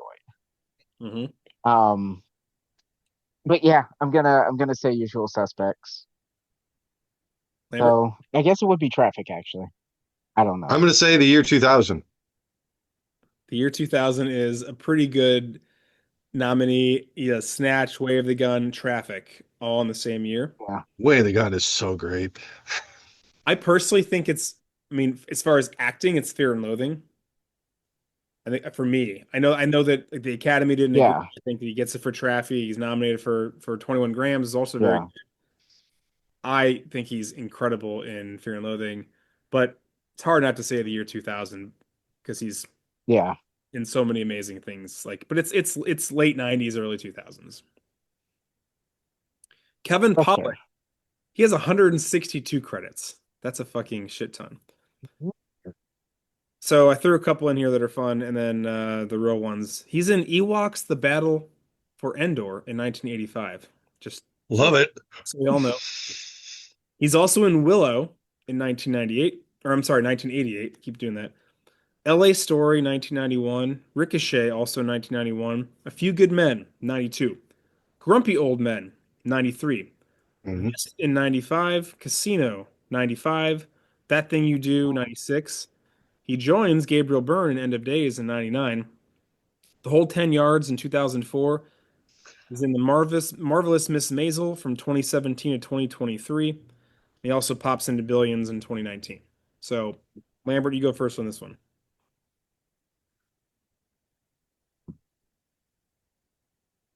I think I'm gonna say this. Yeah, I think that's nothing wrong with that. 95. It's either that or it's the whole 10 yards. I mean, those are the only two. Those are the only two answers for me. Uh, He was great in Marvelous Mrs. Maisel, though, if you have seen that show. I'm I think not. his best. I think he's so good in that show. He He's is so he amazing. is very good in that show. Personally, when I think of Kevin Pollak, though, I actually think of A Few Good Men. That's the first thing that comes to my mind. Probably because I've seen that movie more than anything else on this list. Okay. but he's much more of a lead role in this movie, and that with Casino. It's hard not to say 95 in general. Yeah. What do you think, CJ? I would have to go 95 Casino in this for sure. Okay. All right. Also, he does a Yeah. fantastic Christopher Walken impression. Oh yeah. Yes, Google he that. does. It's uncanny. That's his He's actually peak. and he's even done it in front of Christopher Walken, I Yes, he think, has. like several times. Kevin Spacey has 93 credits. Here are some of the major ones: Working Girl in 88, Glengarry Glen Ross in 92, The Ref 94, which I'm just gonna say that's my favorite. That's such a great movie. Put That's that so on. good. Oh man, I forgot about the ref. That was great. I put that on here because I knew you guys would appreciate it. This is that's obviously not his peak, but it's fucking hilarious. No, Is that the greatest it's an Christmas movie amazing ever? movie. Maybe. Thanksgiving. But yeah. Thanksgiving. I knew it was a holiday. I couldn't remember which one. I've only, Yeah, admittedly, I yeah. think I've only seen that once. You know what I'm gonna get you for maybe it is no, it's Thanksgiving, but he's like, here's No, why it's a Thanksgiving. you Yeah. might think Christmas because you know what I'm gonna get you for Christmas this year, Mom? A cross. So whenever you feel like you're being underappreciated, you can climb on up there and nail yourself to it. All right. This is a 95. Outbreak is a 95. Seven is a 95. Yeah, that's A yeah. Time to Kill, 96. LA Confidential, 97. Doesn't stop, by the way. Negotiator, 98. American Beauty, 99. Pay It Forward, 2000. He then plays Lex Luthor in Superman Returns in '06. Horrible Bosses and the sequel in 2011. He was funny. Yeah, that was funny. And then let's not forget he's House of Cards. He plays the president from 2013 to 2017. Yeah, He was good in yeah, House of Cards. I bet he most was. people know He him as was. House of Cards person. Oh, for sure. Because the Netflix, phenomenon or whatever. Yeah. I hate to say it's a year, but I think if you put this with Outbreak and Seven, all three in this 1995, that's fucking crazy hard to beat. And then he follows it up with The Time to Yeah. Kill, and then L.A. Confidential, like that's a fucking run. And then after that, Negotiator, American Beauty, it's 95 to 99 without a doubt. Now I'm just gonna say, Yeah, it's Yeah. just I mean, yeah, I think you have to say this. He wins the Academy Award, then he rattles off like just banger after banger, basically until like That's- 2000, 5 years in a row of I just mean, movies. the best the best movies of his filmography are pretty much after or like in that window. Yeah, it's I feel. 95 to 2000. Those are it's great. It's So right. Yeah. American yep. Beauty was a hard watch though. No, but it's so Oh, good. oh, it's good, but it's painful. Absolutely. I mean, it was nominated for so many Academy Awards. Like it was just like in the lexicon. But I mean, on the rewatch now, Yeah, it's definitely tough to watch for sure. yeah. It is tough to watch. Okay, CJ, you have to go first on this one because this is the one that we already talked about. We already litigated, but we want to hear what your opinions are. So Surprise surprise endings. endings. I already mentioned some of them. Let's rattle them off. Citizen Kane, Yeah. 1941. Usual Suspects, 95. This obviously Primal Fear, 96. Fallen, 98. Sixth Sense, 99. Unbreakable, 2000. Memento, 2000. Mystic River, 2003. The Prestige, 2006. Gone Girl in 2014, and then Get Out in 2017. Dang it, I was good before you had to get out. I was Okay, listen, that's not really the peak. good. That's not the peak, Um, but that I will admit that is a really cool resurgence, but it's definitely not the peak. yeah, it's not. Um, I would have to say, as far as one that has kind of integrated itself into the American lexicon, as far as like surprise endings or twist endings, you've got to go Sixth Sense. Lambert, is that what Like, we said I last? mean, yeah, I can't remember what we said last time. That is what we said last time. Yes. Okay, that tracks. We said yes. M. Night Shyamalan, like and all of his movies have some type of twist, and that was like they've been yeah, doing it before and have been kind of building to that, but that was like the twist of all twists. Don't spoil it, and if you did, yeah. you're a terrible human. But yeah, I think that's the peak. Good call. All right, we're all on the same page. Well, thank you. Quoth the Raven, our favorite quotes. So we'll just kind of go around the horn, and if you honestly, if someone's quoting it and need multiple people to quote it together, feel free to do it as a team.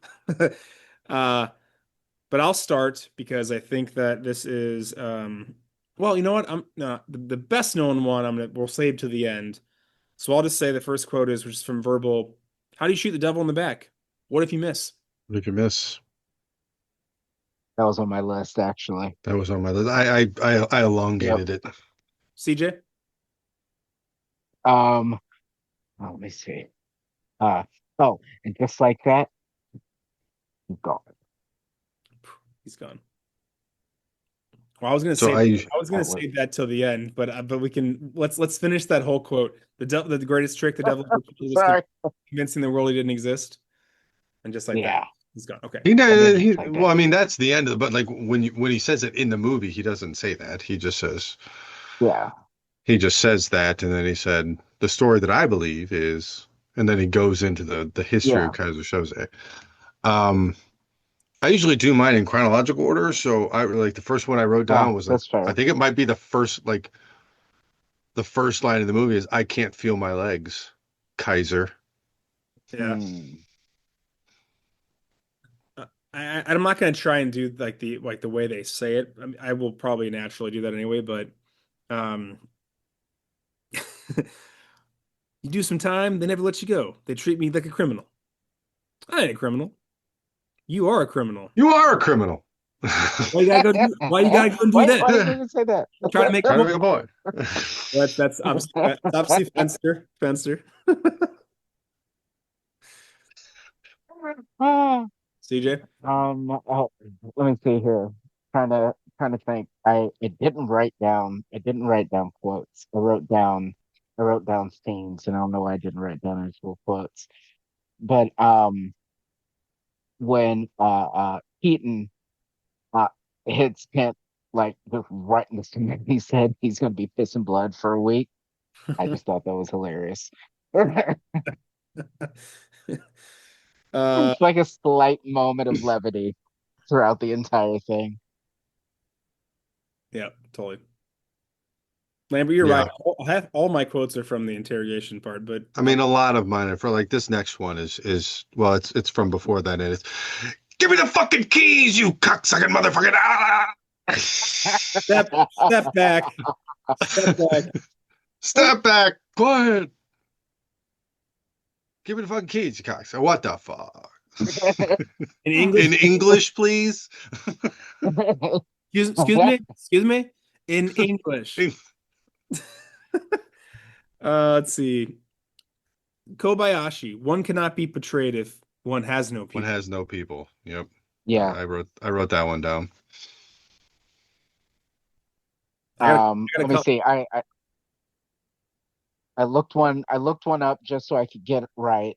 Hockney. What about Pretzel Man? What's your story? His name's Verbal. Verbal can't Verbal? Yeah.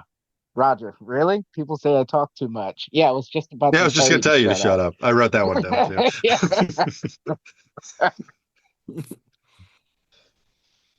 Oh, great. Let's see. Lambert, finish this quote for me, okay? I can put you in Queens on the night of the hijacking.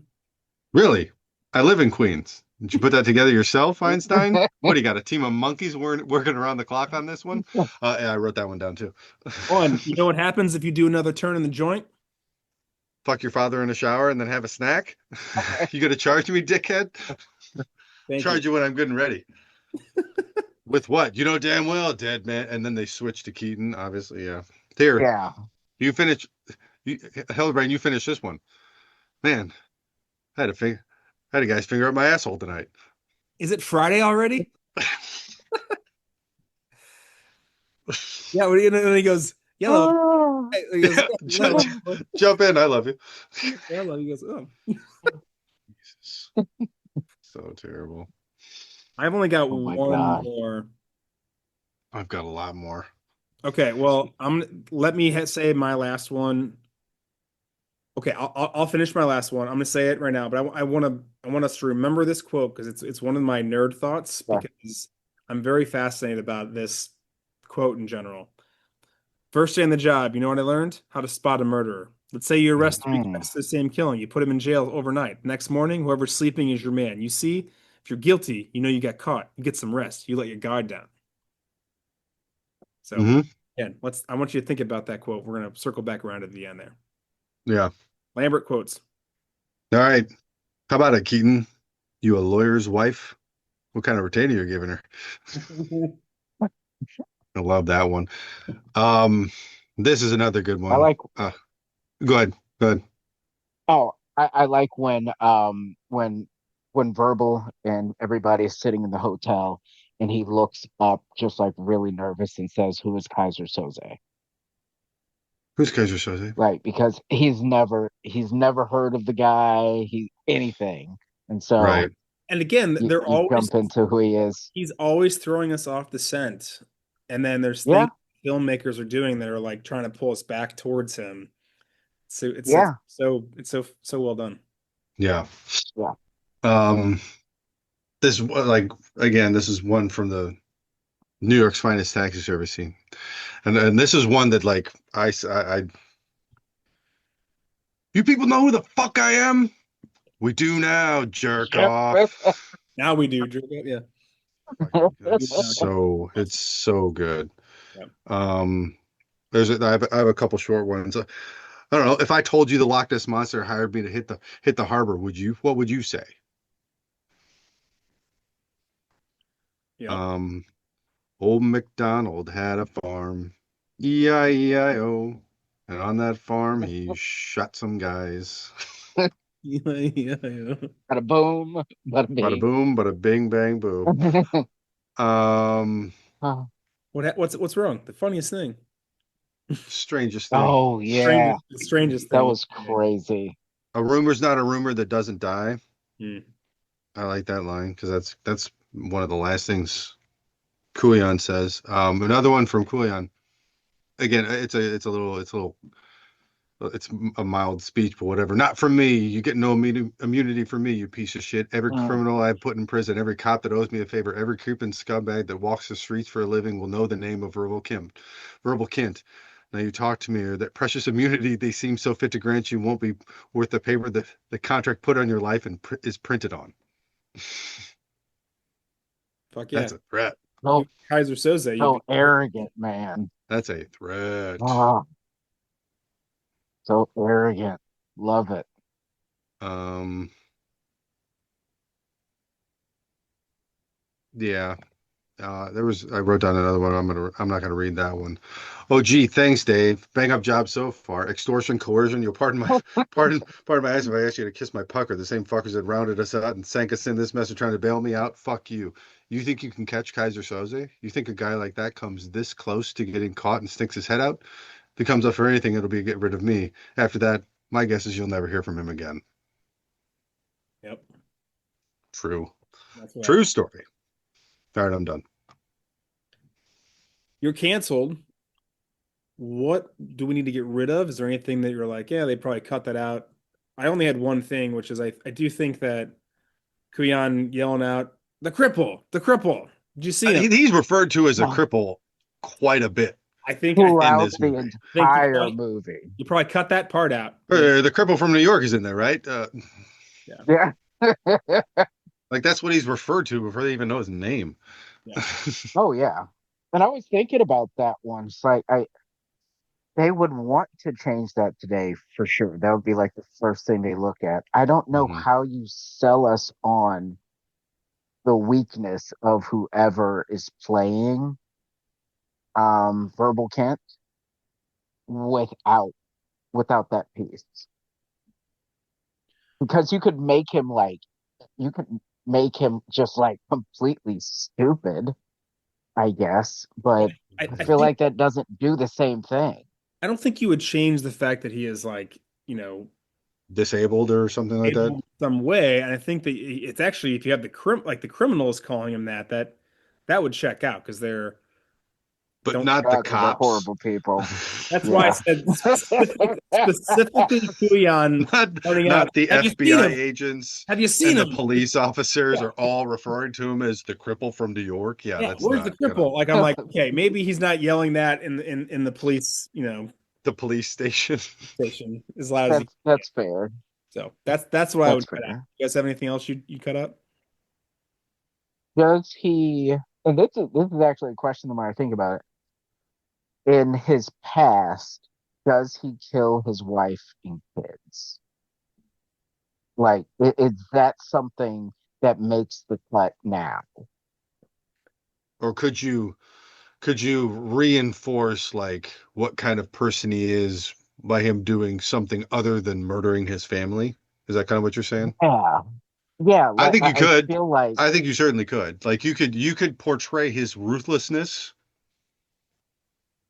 possibly in another way and maybe like because and get the same effect. Yeah. I feel like the other part of that scene is like we talked about earlier, where just to send a message, just to show that you can't hold anything over, he guns down his own family. Right. Like And that's before that his I don't wife know is how raped else and you. and and one of his kids is killed right in front of him before he decides Oh to yeah, kill the yeah, rest of them. to show they mean business, and then Right. he And then he offs says, the "Oh, rest well, of if you're them. going to kill my kids, well, I'm going to take all your leverage and I'm just going to kill everybody. Now what are you going to do?" Yeah, Yeah, that's what I thought. yeah, and Okay. I don't know how you sell just how ruthless and serious he is without doing something like that. Like, I don't know, maybe he kills his own parents in in a remake. I think that killing his wife that was just raped and the other kid who just saw his mother raped would not fly as Right. well these days. I think that actually scene is more violent. I think there's that. I mean, I go the other way with it. I think that I don't want to say we see more, but I think there's that scene is longer. Um, Okay. Personally, I think if you're leaning into the R-rated aspect of it and you're really like making it edgy and whatever, Hmm. I think they actually really lean into it and extend that and make it even worse. And you're Okay. right. You're right. That would be I could see shocking. that. But I actually think they'd try and make it more shocking and more like this fucking guy's ruthless. But not only Just to is he prove ruthless, how, not only yeah. is he ruthless, but he has a reason. Like I feel like it's so quick, and you're like, fuck, he just killed his fucking wife and kid. That's fucking God. He is fucking crazy. I think you actually make it where you're more sympathetic to him. I guess if that makes sense. Yeah. Are you, do you want, does that scene want to make you sympathetic to him? I, No, I don't think so. no, no, not at all. What I'm saying is, I think if you remake this now, I think they make it more to where he's more sympathetic. Oh, so, okay then. Gotcha. Okay. I see So what you you're want to see saying. the bad I see guy what you're win saying. kind of thing. What I'm saying is, I think that torture Yeah. stuff is, yeah, it's stretched out to where you're like, I mean, yeah, he's a bad guy, but also like, yeah, this is the beginning of it's like the like In the the beginning of his the story. the origin of Joker, right? Like yeah, like there has to be some Yeah. redeemable quality, or like why'd he turn like why'd he break bad, basically. Right. Okay. That's fair. So one other thing that I wrote I can down, it see was that. actually, and again, I mentioned it earlier, Alia actually watched this at the same time I did last night or a little bit later. And it was something that she pointed out. Everybody smokes in this movie. Yeah. That is something that probably would Oh, change. wow. Like it's funny You're because we're right. talking about like the violence of like, in today's society, you could probably step that up a notch, but when it comes to like how much people are smoking literally everywhere in every single scene, like that shit would like it doesn't Everybody happen now. smoke. If you're gonna make it a realistic like interpretation of like 2025, like no one. Well, yeah, I mean, one of the main scenes is where Redfoot flicks his butt at Right. was it McManus? Giancarlo Esposito smokes a cigar and goes into a burn unit yeah. smoking a cigar. Like, are you kidding me? Yeah, it's twofold. Nope. A, you don't show smoking as much on screen, and B, people don't smoke Yeah, in People general. just don't smoke as much, period. yeah. So Good thought call. that was interesting. Another Spider-Man again. Let's recast some folks if these movies were or this movie was made today. And I only put on the five usual suspects to recast. If you guys want to recast other Yeah, people, I yeah. added one. you did. Who'd you add? Chaz. Okay. I added Dave Coulion. Okay, cool. Well, let's do the first three and then we'll do Kuyan. We'll do Kuyan before Spacey. How about that? I just want to point, I had a really, really hard time with this. Me too. I had a So I tremendously tough didn't. time trying to find people like, no, no, no. And yeah, I didn't just because I don't know who sent it to me. I think it was you, John. it You was me. gave me the ages with them, and so Yes. that really helped me Oh, no, a no, that definitely lot. helps because you want to make sure you kind of want to stay true to the character and like around the same Yeah, age. yeah, that really helped a That lot. that And I definitely went it narrows it down for sure. I went pure gut. I just went I straight love it. gut. Saw the Love actor, it. and then it's like, yep, that's my person right there. Well, let's go through them and we're going to start with Stephen Baldwin. So Stephen Baldwin was 29 at the time. And I will start with my nominees. I, well, okay. I don't like either of them. So I'm just going to say I'm going to say the one that Jana said. And I actually think this is kind of fascinating. And the more I think about it, the more I kind of like it. Yeah. Pete Davidson. Oh wow. She said you need to have someone that's kind of aloof, but can be kind of edgy and is like kind of a wild card. And I think that I agree. I think I he could see Oh, him as like Fenster more than I would see him as McManus. definitely be in that role too. So that's my nominee. Lambert, you go next. All right. Again, I don't know if I like of mine, like, we'll see. I wrote two names down for McManus. I wrote down Tanner Buchanan. Hmm. He's from Cobra Kai. And then I wrote down oh, Taylor okay. Lautner just because I wanted someone that, like, again, I feel like this is kind of, it's not to say that it's like a stretch for Stephen Baldwin, but like from what I know him in, this is definitely a Oh, stretch. So it was totally a I stretch. wanted someone that's like, oh wow, this guy can play this kind of role. Very similar to like how Kevin Pollak is in this movie. Like he's a comedian. He was in A Few Good Men, Yeah, and like and now he's just playing the one guy who doesn't give a fuck about anything. Like, and he plays it yeah. great, but it is a little bit of a shock to the system to see Kevin Pollak playing this guy who just doesn't care. And Mhm. so that was my reasoning for picking Taylor Lautner. Also, he's 31, so he's close. Yeah, He's CJ? in his that's early fair. 30s. So the website I went to look up ages had actors and actresses.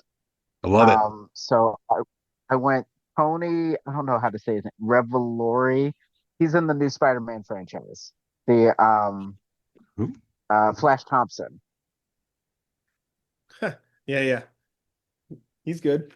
Um, and then Florence, who I don't know how to say her last name, but she's in Florence Pugh? yes. I Oh, think she would okay. be an absolutely She crazy. is a I think she would make a great crazy person she is for she that is a role. she can play a good badass. Yeah, I think she'd make a great crazy person for that because Yeah, there's no reason McManus is not. there's no reason to say they all have to be male. Yeah. So I like that thought process. Yep. So I didn't start off going that way, but when I hit, I think it was Benicio del Toro, couldn't think of people. And so I said, you know what, there are actresses too. Let me check. But yeah. Yep. I think I like Taylor Lautner. I hate to say it. Oh Okay. yeah. He was great. All right, let's I go do to like I do like Pete Davidson. yeah, I mean, I also Yeah. really like Pete Davidson. I think that'd be a really unique cast, but it's hard to like ignore the Pete Davidson of it all, if you know what I mean. Um, Oh yeah, I completely agree. Yeah. Yeah, it'd be a little difficult. Gabriel Byrne is the next one to recast. He was 45. This was actually the easiest one, I thought. I only have one name. I had a bunch of people, but I just picked Um, my favorite. And I'll just start again. I think Oscar Isaac would be really good in this role. Like I he's had him for someone else. got a very he's okay. put him in. I know you're going to put him in for sure, but he would could play multiple roles. But he's my favorite for that one. CJ, who do you got? So I had Aaron Paul from Breaking Bad, Yeah. Hmm. and then Brandon Routh Superman. from Superman Returns or Superman. I can't remember which one.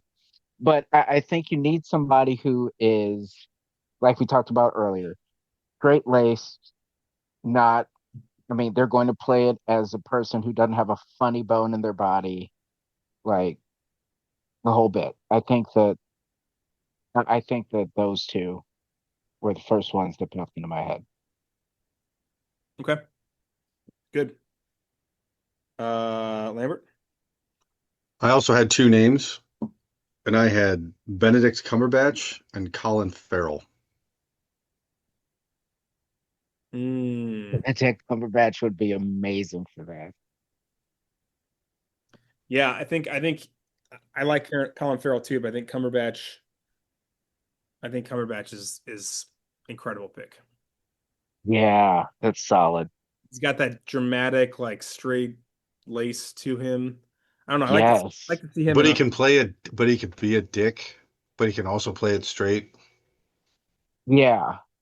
You do have to get someone who's a jerk, like who would play a jerk as well. He is, yes. all right. Cumberbatch Mm. it is. Benicio del Toro, who are recasting for Fenster. I thought this was the easiest as far as I had such a long list for this, but I narrowed it down to two. I have Robert Pattinson. I think that he's I don't know. I think he could play like a aloof kind of guy. My favorite though is I try to think of someone who is not from the US, and I have Barry Keoghan, Okay. who is I believe he's Irish or Scottish or something. Um CJ, you may know him from like the Eternals or I mean a ton of other Oh, yeah, yeah. uh I think he'd be really good because he plays crazy person in quite a few things. So, and he's actually playing the Joker in the new Batman movie. So, I didn't know that. he's in the original. He's in the Batman in like a cut scene or something like that. No, no, Okay. he's actually in the movie. Yeah, I Lambert. only saw it once. It was really long. It is long. What do you got? I wrote down two names. I wrote down Dev Patel, Hmm. and the one that I like, probably the one that I like the most is John Boyega. Oh, okay. I don't hate that. Because I think you could give him like again, he's British, but I think again, you have to play with accents. It doesn't necessarily need to be the accent that Benicio del Toro plays it with, because you need to have someone that like Yeah. you can't understand what they're saying. So you could give him like a thick British or like almost like a Cockney accent, and you would still get the same effect of like, what did you just say? Hmm. Like, what's he talking about? Like, huh? What's he saying? Like, because nobody can understand a word he's saying the whole movie, basically. No. Um, so yeah, that was a struggle though. That's why I like Barry Keoghan because Exactly. when he talks his accent, Exactly. Like you need someone with some kind of accent. It doesn't necessarily need to, like, it can be anything, or someone just needs to be able to have a really good accent that they can just do in order to play that role. So you can still get the same effect. yeah. CJ. I didn't have anybody for this one. I struggled. I went to um I don't know if I'm gonna say his name right. Rami Malek, Ray Malek, yeah. the guy from Raps uh Bohemian Rhapsody at first. I didn't know if that would be a good fit because I was looking for somebody who, I mean, either like you said, had a that really thick accent or who could at least like mumble like really, really badly to where nobody could understand them. But yeah, I couldn't think of anybody. He was the only one that popped into my head. Okay. I don't hate that. I personally think Barry Keoghan would be the best. I like it. I love it. All right. Kevin Pollak, he was 28 at the time. 30, 38.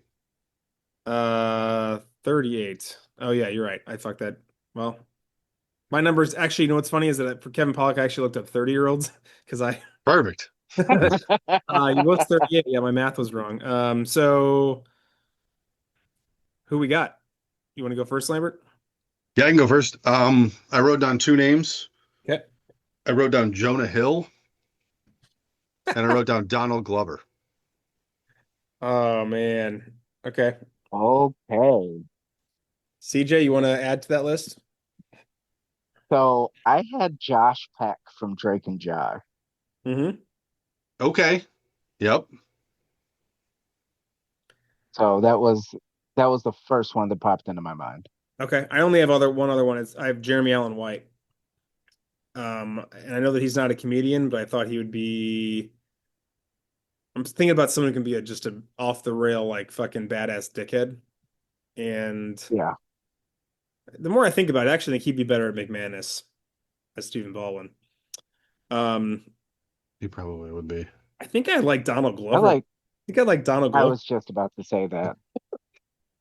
Just about to say that. I think that would be great. All right, I think it'd be good. I Donald, think both of them could do it really well, but like, Yeah, yeah, yeah. I think I it'd be think good. Glover would be good. So let's do Kuyan next, and he was what 40, 43. 43? Okay. Yeah. Well, so I just did this on the fly, and I looked up people who are in their 40s and 50s, and I'm actually leaning more towards people in their 50s. So here are my nominees. I've got well, this is tough. All right, I'll say Mark Ruffalo. Okay. Mm. I'll say Ewan Because McGregor. he has played the jerk cop, He has, yeah. and yeah. Okay. Ewan McGregor. He could be kind of fun in this role. My favorite though is Jamie Foxx. Oh. Now he's in his 50s, but Lambert and I have talked about this a lot of times that 50s in the 2000s are the 40s in the 90s and 80s. Like you just age differently now than they used to, you know? Yes. Right. Yes. I would agree. All right. CJ, who you got anybody for Kuyan? So again, I went with someone who is 43 right now. I don't know if you guys have ever seen the show Chicago Fire. Yes. The guy plays Severide Taylor Kinney. That's my wife is obsessed with that person. So congratulations. You are now Megan's favorite person in the entire world. Kelly Severide. Yeah. No. Yeah. Yep. That's right. That's right. That's his first name, Kelly Yeah. Severide. Yeah. So sorry, sorry, Yeah. I John. know who you're talking Sorry about. that. Okay. Kelly Severide. Um, I have two names. I wrote down Rami Malek, and I wrote down Oscar Isaac for this one. Yeah. I knew this was going to be the Oh, okay. For this one, for playing the cop. So I don't know Kelly Severide, so if you guys think that's the winner, then I will defer to you. But I think it's between Oscar Isaac and Jamie Foxx, personally.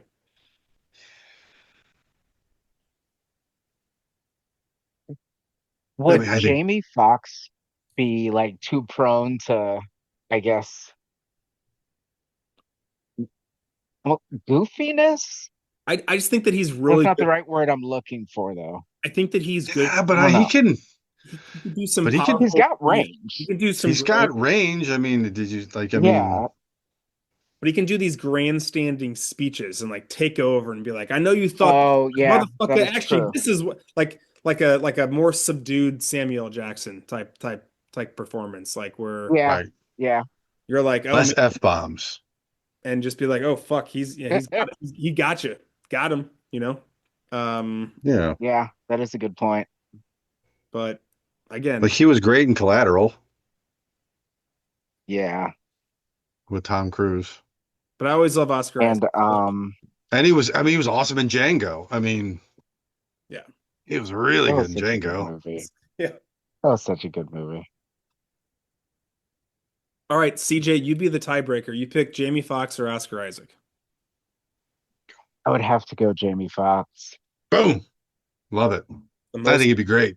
I think he'd be awesome. the most rounds I That never would be so Lambert cool. always, Lambert always has the best ideas here. This is the most I've ever won. I had a really hard time with this one. I told you, man. Like this was difficult.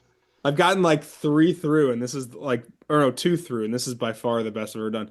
Last one, Kevin Spacey. He was 36. Uh, well, this was hard because I was trying to think of someone who you could believe to be a stone cold fucking killer, but also plays like a really innocent, endearing person for 95% of the movie, 98% of the Yep. movie. And then like, That's what I was going for. at the end, you're like, fuck, he's the killer. I see it. Yeah, I could see it. I believe it. Here are my two nominees. I got Taron Egerton Okay. and I got James McAvoy. Oh, Okay. Because James McAvoy has played a bad guy. So yeah. yeah. He played 35 split personalities. So yeah. Yes, he did. I was about to say, I mean, he's played someone completely innocent and a stone cold killer all in the same movie.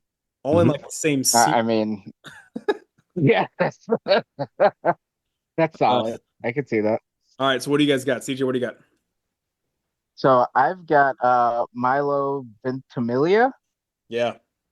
the guy, and then Emma Stone. Oh, that's great. That's brilliant. Yeah. Okay. Oh, yeah. That's real outside the box thinking there. That's why you're here. I like it. That's like some Kathy Bates and Misery shit right there. Like Yeah. that's what that is. Oh, cheers. I wrote down one name because this was very Yeah. difficult for me. I wrote Jonathan Groff. Oh man, I don't I he don't know played Jonathan Groff. Mindhunter, and he plays the king and King in George he plays King Oh, George and Hamilton. and Hamilton. yeah. And he's in Okay. Mindhunter. Okay. I know him from Mindhunter. And Jana would tell you he's also in Glee, but Sure. Whatever. so I like I have a soft spot for Jonathan Groff because he's really good in everything. He's also in the Matrix, the newest Matrix, by the way. Was Oh it? yeah, he is. The newest Matrix Resurrections. He's like Yeah, Yeah, I yeah, gotta see yeah. that again. he's like the Agent Smith, the new Agent Smith. Okay. So I think I barely watched that. I really like Milo Ventimiglia, and I also I think James McAvoy I think are for me the top two. Even though I love Jonathan Groff, Yeah. he's good in everything, and he would definitely pull this role off. I don't know. What do you guys think? I'm fine with whatever. I like Milo Let's do it. Milo it is. Milo's good. personally. He's in this is the end. He's in or not. This is the end. This is us. He said this is Yeah, us. this is Yeah. us. What was that TV show? He was in? Heroes. Heroes. Thank you. Yeah, Yeah. You love that show. I love Heroes. Oh yeah. To stream or not to stream, is this better as a TV show?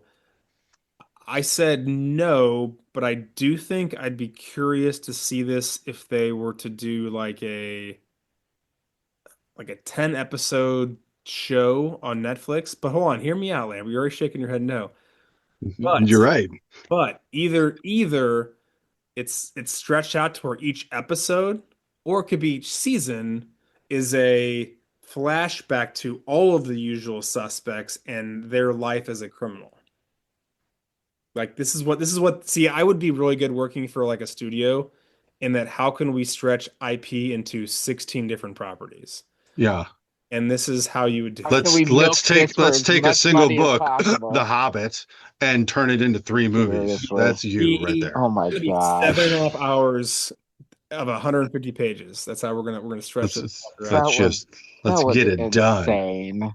Let's make some So money. That that's how was they could do that it. was They insane. should not do it. Do we agree? Should not do it. Absolutely No, not. I This is a I movie. completely agree. They should not do it. Unless, and I'm just thinking about, so I agree they should not do it. So I just want to put that out there front and center. If they did, But I would love to see a prequel that focuses on Kobayashi. so next category, tomorrow's another day. What happens next? I Ah, 100% okay. agree, and I said there should be a prequel about Kaiser Soze and or Kobayashi. Yes. Good call, CJ. Because yeah, I think that, yeah, I think a prequel about Kobayashi would be great just because how on earth do you get mixed up with somebody like Kaiser Soze? How are you the one person on earth that he trusts?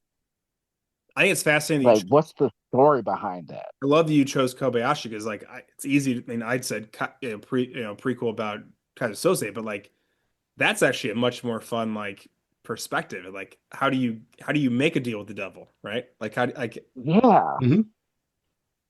yeah. Because I mean, not even like a deal with the devil. Like, how do you become the devil's right hand man? yeah. The sole person that he probably would not screw over. I mean, the dude shot his own family, Yeah. and he trusts you. Like, what on earth made that happen? Yeah. Yeah, So but there's always going to be that element of like, this could end at any moment. yeah, You know what I mean? Like, no matter how long they've worked together, no matter all the things that they've gone through, like, this man killed his family. So how safe it could am I? end at any moment. And I'm just riding it out. Yeah.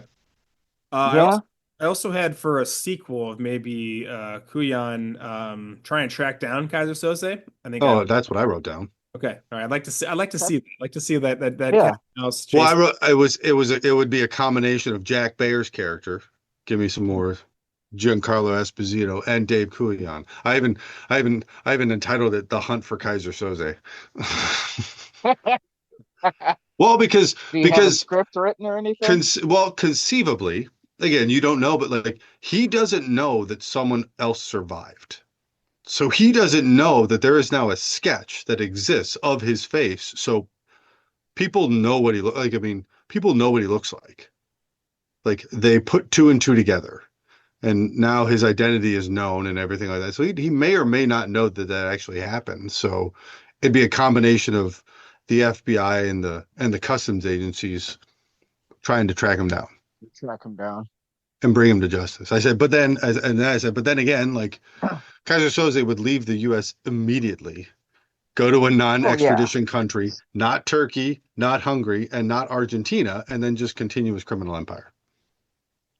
I'm gonna tell you this right now. I think that the Afterwards is a series, and it's a present tense, past tense, where you're seeing Kobayashi and Kaiser Soze, and then the Kuyan like trying to track him down and what they're doing, and they eventually meet, and that's where the conflict hits. I think that's what they would do.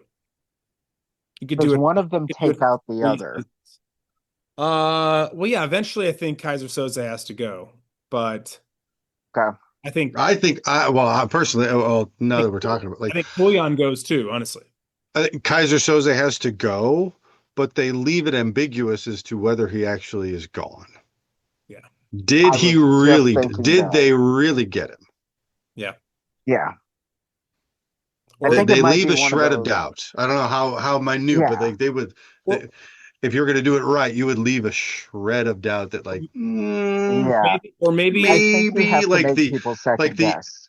yeah, Like the end of Inception, Shred of Doubt, like that kind of thing. Yes. Like, is Yeah. it really reality? Is it wobbles? It wobbles. Done. Like Or hear me out. that kind of thing. Maybe Kaiser Sose is actually a made up fairy tale A or spook story. spook story, and it's not about that storyline. It's about what it represents, and then we like maybe there's other Kaiser Soze's that are now like continuing on what Verbal Kent was doing at one point. Almost like a Dread Pirate Roberts type Yes, thing. Yeah. 100%. Yes. So did Kaiser Soze ever exist? Who knows? I guess we'll see. Or is he really just a mask that people Yeah. kind of trade around as necessary? CCJ, now we're talking. That's fucking 10 seasons on Netflix. Yeah, just you made $15 billion. Money printing machine right there. That could go on Money forever. printer. it just go on. It'll go on like fucking Grey's Anatomy. Just keep going. Ever. Well done. They're on like season 30 right now. I think. Exactly. Just Dang. printing money. People are still watching too, so it doesn't matter.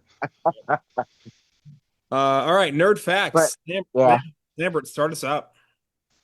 Nerd facts. Oh, I gotta get there. Bryan Singer read an article in Spy magazine that was called The Usual Suspects. This was taken from a famous line by Claude Rains in Casablanca. Singer thought it would make a good name for a film. Round up the usual suspects. Yeah. Mm. So continuing on that and describing the usual suspects, Singer called it a blend between Double Indemnity and Rashomon, and they're incredibly all-time beloved films. So here's kind of the concepts. Double Indemnity was 1994 or 1944 film written and directed by Billy Wilder about an insurance representative is seduced by a dissatisfied, housewife into a scheme of insurance fraud and murder that arouses suspicion of his colleague, who is a claims investigator. And then Rashomon, which is a 1955 Japan film, which is actually ranked number 166 in all-time films by IMDb, which is about the rape of a bride and the murder of her samurai husband. And they're recalled from the perspective of a bandit, the bride, the samurai's ghost, and a woodcutter, which is fucking weird. But like, again, combination of the two. The different perspectives of Yeah. the way the same story is told from different perspectives. Yeah. Yeah. That makes sense. Yep. Okay. Singer's debut feature film, Public Access, won the Grand Jury Prize at the 1993 Sundance Film Festival. After his success, Singer met Kevin Spacey at a party, and Spacey was so impressed with Public Access that he said he wanted to star in whatever Singer did next. I think that's great, just because Singer ended up being Spacey ended up being just the best person play that role. So it worked out, obviously. Yep. Very well.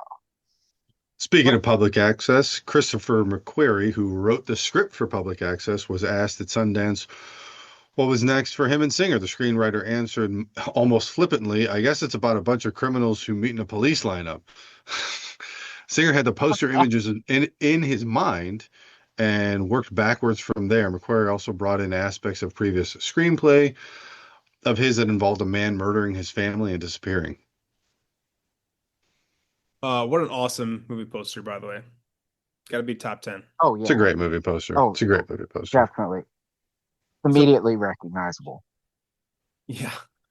Pacino was actually offered the chance to take on the role of Agent Kuyan, but he just started in Heat. He didn't want to play another cop type figure, and he's apparently had said that not taking the role was the biggest regret of his career. She's got a great ass.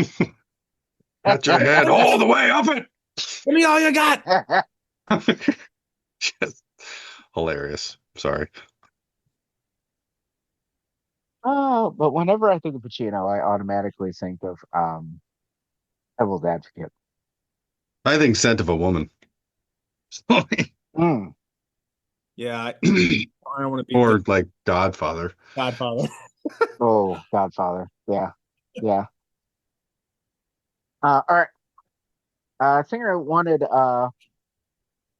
Palminteri, yeah, for Hmm. Kuyan from the beginning, but he wasn't available. Then he had an opening in the schedule.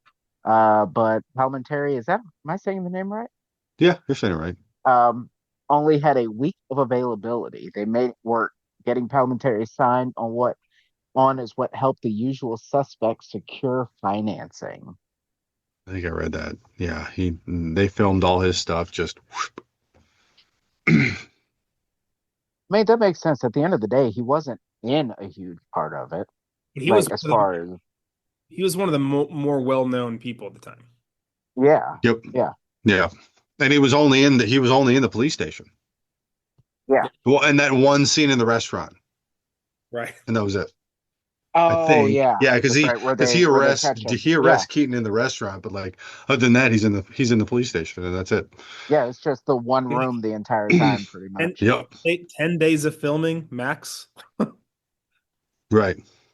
Byrne was obviously plays Dean Keaton, but it was really hard to get him signed. He actually turned down the movie because he read the screenplay and figured Singer and McQuarrie just basically couldn't pull it off. He signed on, he backed out again. It wasn't until they arrived to shoot in Los Angeles, um, or until they agreed to shoot in Los Angeles, that Byrne didn't have to travel and can get a shot in within 5 weeks that he finally signed on. So said, all right, well, I Oh guess my gosh. maybe figure it out, but it worked Now out. you're coming to me, so I guess I'll show up for work. Yeah. Right. Guess I'll do it. Oh my gosh. McQuarrie, McQuarrie didn't jump right into the screenwriting process. He worked at a law firm before hitting it big. Many of his primary characters' names in the film are taken from people he worked with at the law firm. If I wrote a I wonder screenplay, if there's a half my characters would be named after my friends and enemies for You sure. got to write what you know, man. You got to totally write what you for know. sure. But then you got to be careful of who you kill off, right? Correct. I mean that becomes an issue. But also, like you change the names a little bit, like it'd be like J.C. Schmearson, like that, play around a little bit. Lon Jambert, just simple changes. Jaina Just throw it off Hilterbrand. a little bit. Yeah, yeah. Jane, Jane Hilterbrand. Jane Hildebranded. Yeah.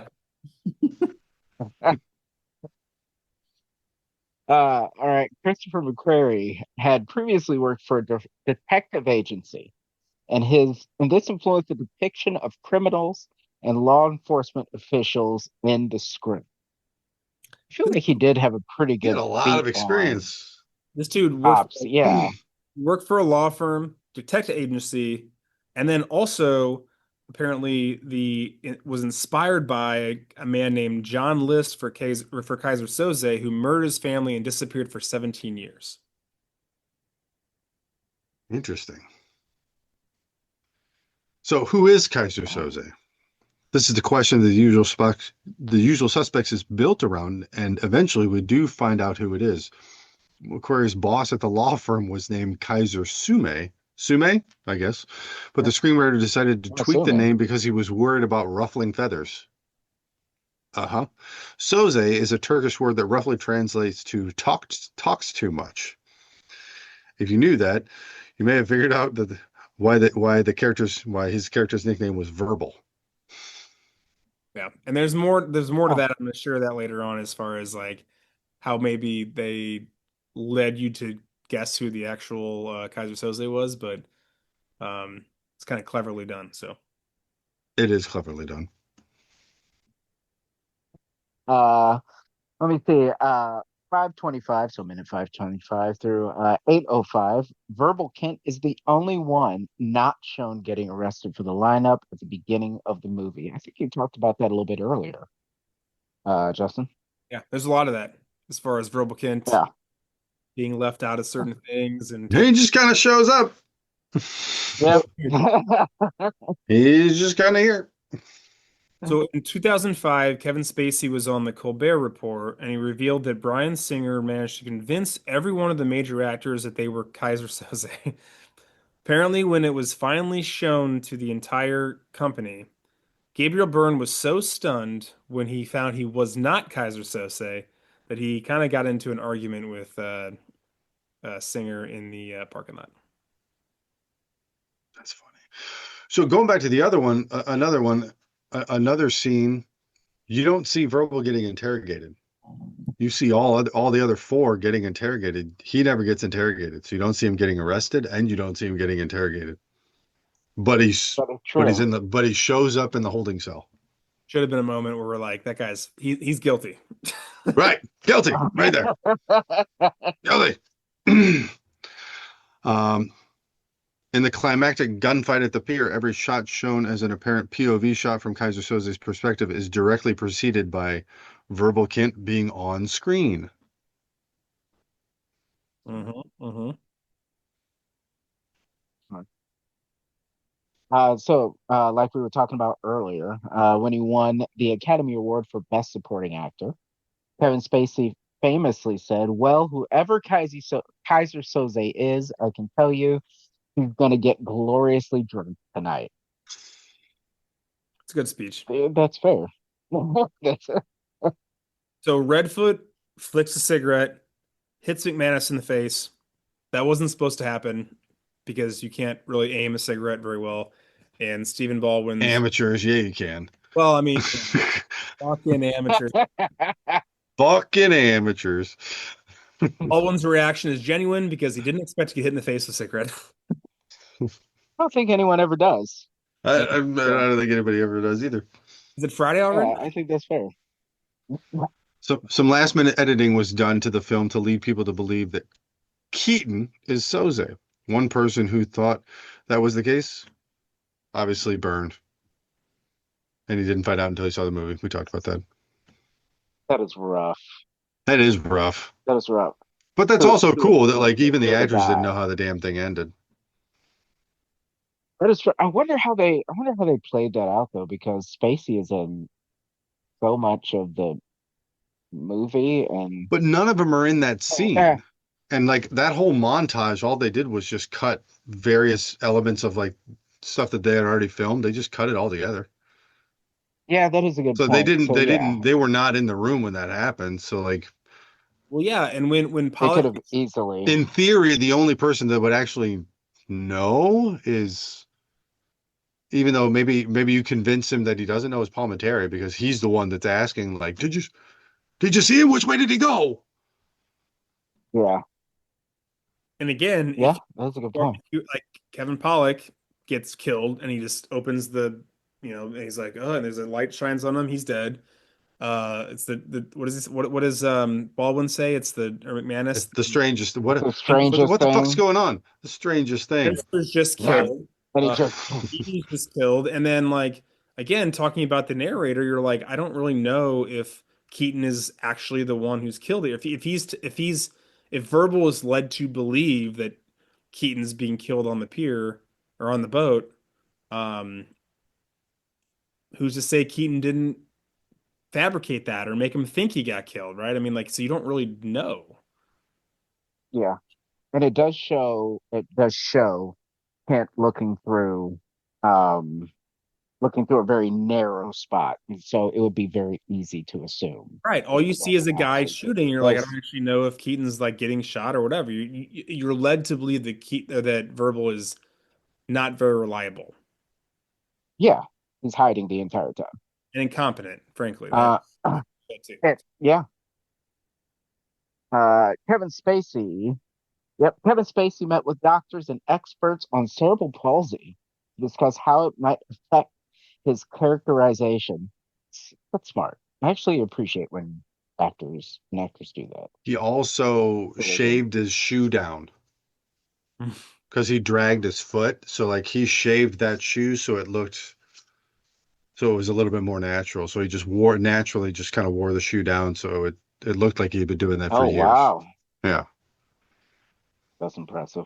Smart. It's also, speaking of meta, I guess, getting in the role a little bit. That's not really meta, but Pollock and Baldwin did not get along because apparently um, Stephen Baldwin really tried to be the character all the time and was very hostile on set, and that did not set well with Pollock. So some people really appreciate that acting method or being a method actor, and some people are like, Yeah, Fuck off. That's a little bit Right. too. Pollock did not like it. Anyway. In the commentary track, it's mentioned that Benicio del Toro chose to make Fencer's dialogue unintelligible because Fencer's only real purpose was to die as an example for the other characters. So it doesn't matter what he says. Kevin Pollak jokingly laments that Del Toro is such a skilled actor that he took what was meant to be nothing but a throwaway character and stole every scene that he was in. That's There was not and there was wrong. another to add on to that, like again, the unintelligible when they're in there when they're in the holding cell at the very beginning, and he says like, so who in the piss house stole the goddamn truck? And he leans back, and Kevin Pollak says, "What did you just say?" He's actually asking like, what did you just say? Because he has no idea what he just said. But again, they just left it in because it kind of goes to the whole Brilliant. like how Benicio was playing the character. But that was Oh yeah. genuinely him not understanding what he just said. Verbal paraphrase of the French poet Charles Baudelaire when he says, "The greatest trick the devil ever pulled was convincing the world he doesn't exist." That quote is also used in the 1999 film End of Days. While that movie stars Arnold Schwarzenegger, it also has two notable cast members. They would be Byrne and Pollock, who are also in The Usual Suspects. Real for full circle. Nice. I did. Yeah. Full circle moment. So to wrap this up, Nerd Facts, Roger Ebert did not like this movie. He gave it a 1.5 stars, and he wrote, "To the degree that I do understand, I don't care." That's fucking cold-blooded. Yikes. Inner nerd thoughts. Did we learn anything? I did. Um, so my first thought is, how do we not guess it was Kevin Spacey? I don't know. There's a lot of hints. There's a lot of hints. I did some research on the Easter eggs, and we've already kind of mentioned a few, but let I me. wrote down four myself without doing any research at all. Okay, cool. You go first then. Um, it's while he's sitting there. He's waiting for the interrogation. He's sitting in the room and he's just looking at the board. He's just Yep. you don't know why Mm. he's just sitting there looking bored. But again, going back, like he's crafting his story. Clearly, he's looking at all the information on the board and trying to figure out how he can like again, he's using what he knows and using what he sees.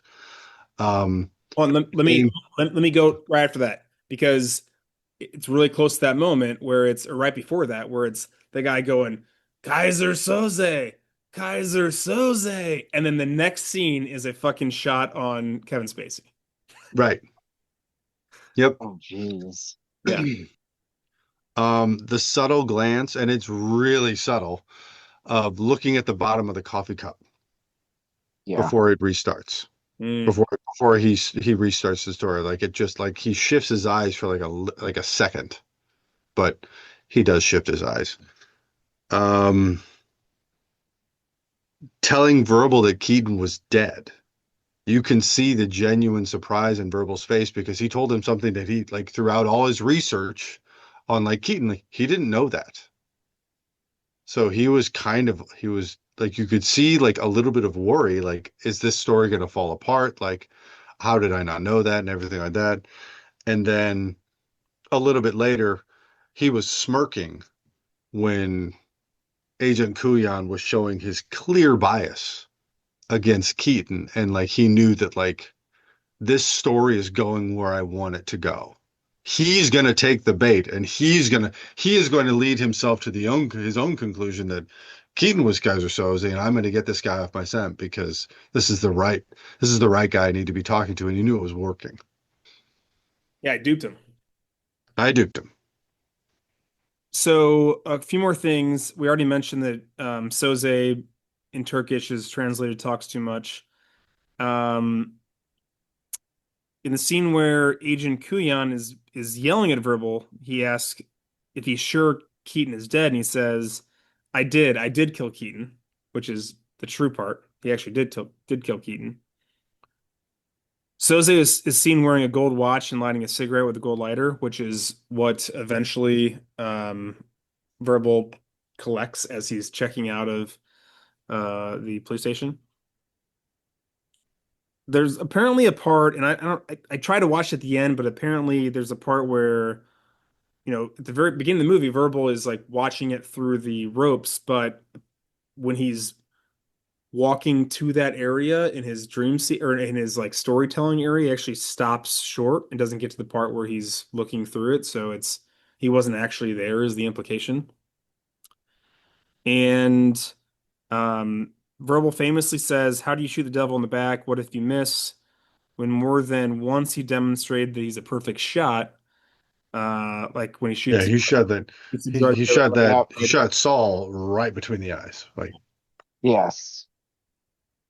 So there's a lot, and it's very similar to like watching the parts where like it's like blatantly obvious, like where almost like the directors and creators are like it's too obvious. That's Sixth Sense territory, and that Shyamalan is Yeah. like on he's like on uh, um can't think of the right word on the record, I guess, of saying like he was so worried that when the guys when what's his name is like I see dead people and there's just a slow pan into to Bruce Willis, like, and he's worried it was too obvious. Uh, Same thing. And then the other part is like Fight Club-esque, right? Where it's like, how did I not pick up on all the subtle nods to where he's not actually there? And now upon the rewatch, you're like, yeah, there's a lot of moments of that. oh yeah. It's obvious now. Yeah. I have one more nerd thought, but I want to save it for last if anybody else has anything else they want to add that we haven't talked about. You good? Good. I'm good. Here's my last thought. The quote that Kuyan says, which is, if you're guilty, you realize that you get some sleep. My question is, if you're guilty and caught, do you actually get sleep and let your guard down? That sounds so fucking like the polar opposite of the way I would act if I was guilty and got caught.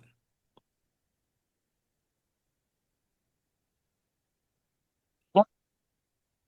Maybe it's like too many TV shows or something I've seen, but characters always talk about how like, I'm almost glad that somebody caught me just because, I was tired of hiding it, blah blah blah blah blah, that sort of thing. So I guess that might be the only place where that might be accurate. Like if you're holding on to something for that long, you're probably incredibly tense about it. Maybe that's the idea. But I I feel would like, think, yeah, I'm I not would getting think, much sleep. yeah, Like, I guess my thought, maybe I believe in truth, justice too much, and where if I'm like, I got caught and I didn't actually do it, I'd be like, I'm innocent. I'll be out in, however many hours. oh yeah, yeah, that makes sense. Like I'm they don't have yeah, evidence, But so also maybe I'd be I'm stressed. fine. Like I'm fucking in jail. you'd be stressed out because you're in jail, and I like, think I'd be equally stressed out if are I they really was, gonna pin this thing on me? but I'd be I equally didn't do stressed out if anything. I did do it. I don't know. I guess maybe a career criminal is like, yeah, I'll be fine. Yeah. That line has never made sense. So, okay, final thoughts. Current legacy. I guess let's go around the room real quick and talk about like what does this movie mean to us? CJ, you start. So yeah, like I started off saying, this is one of my two favorite movies ever. And I think that at least for me, maybe for the bulk of our generation, this kind of really jump started the surprise ending, I feel Yeah. like this jump started the okay, I've got to really pay attention because this might not end the way I think it's going to. Is the bad guy actually the bad guy? Good guy actually good guy? All of that. So I think that's for me, that's probably the biggest legacy at least. Yeah. Lambert. Love it. Um, I mean, even rewatching it last night for God knows how many times I've seen this movie. Um, like the ending happens, it fades to black, and like I say out loud, God, this fucking movie is so good. Like, because because it's still so good. Like, you know what's happening, but it's still so good. Yeah. Like, you can still put yourself there, and it's like, Yeah. it's It's so a good. remarkable good movie. It's just When you really can good. when you can watch it for the 10th time and feel the same way you did watching Exactly. it the first time, like that's Well, the mark maybe of an not the amazing first time that I saw it, but the first time a normal person would see it, sure. Yeah, you come to appreciate different aspects of it. I think that the passing of Yeah, time is important because this movie launched so many people's careers uh, Hmm.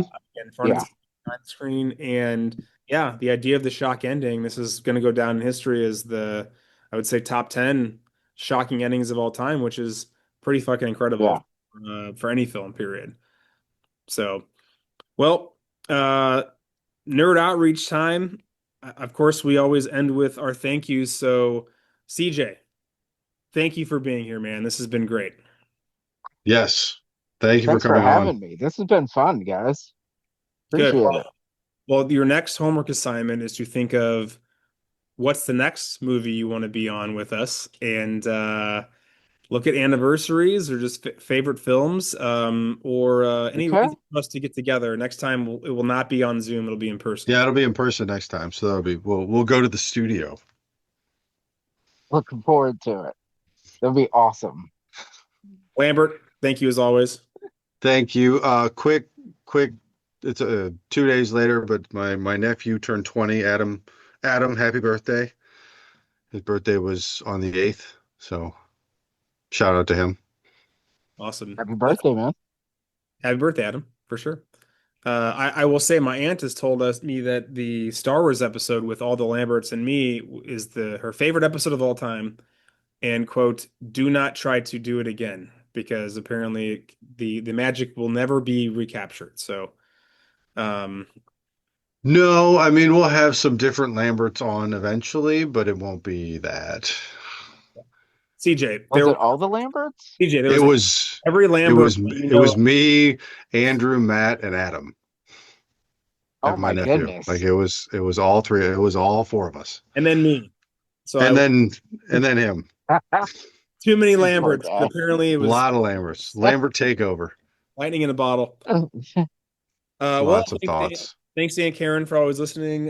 Thanks to my niece and nephew, Will and Kennedy, that came out and kicked my ass on this obstacle course today. So that was fun. Nice. Super sore. And again, thanks to you guys and all of our listeners. Obviously, we love you guys, so keep listening and watching on YouTube and all the social media accounts and all the podcasting platforms, Spotify, Apple, all that jazz. Next episode preview, we're going to be drafting. Bring a draft back again. This time it's going to be the year 2000. CJ, I think you'd enjoy Nice. listening to that episode because obviously that was a pivotal time in our lives, and so we're drafting stuff that came out and happened in the year 2000. So Wait, It'll be interesting. good deal. I'll have to listen to that for sure. Yeah, that'll be an interesting one. I still got to do some prep. I am done. So can't wait to Of course you're done. that draft again. Well, Well, you better be done because you're not doing anything right now. that is true. How dare you? Well, on that note, thanks for listening, everybody. Bye-bye. Right.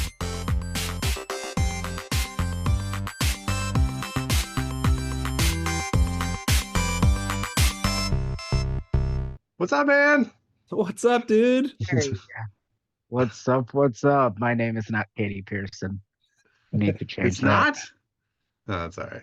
Hey, yeah, it's Thought we had a it was special KJ guest. the whole time, not CJ. Um, let me see if I can change that. Is this going to be on video? No. No. We'll just Oh. post the audio, so it's fine. Okay, that's fine then. I can be Katie for the evening. It's all good. You've probably been worse.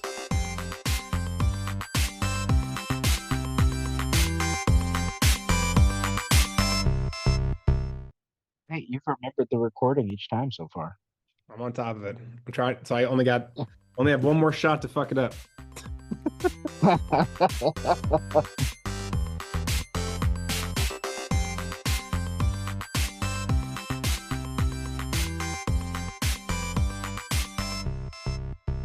Cool. All right. Well, let's get into it. And if we fuck up, we could fuck up. I'll just edit it. Or we'll keep it. Sometimes we just keep it. Yeah. There's cut scenes. Sometimes the mistakes is what makes it funny and great. So Yep. Oh, this you is know, not too serious.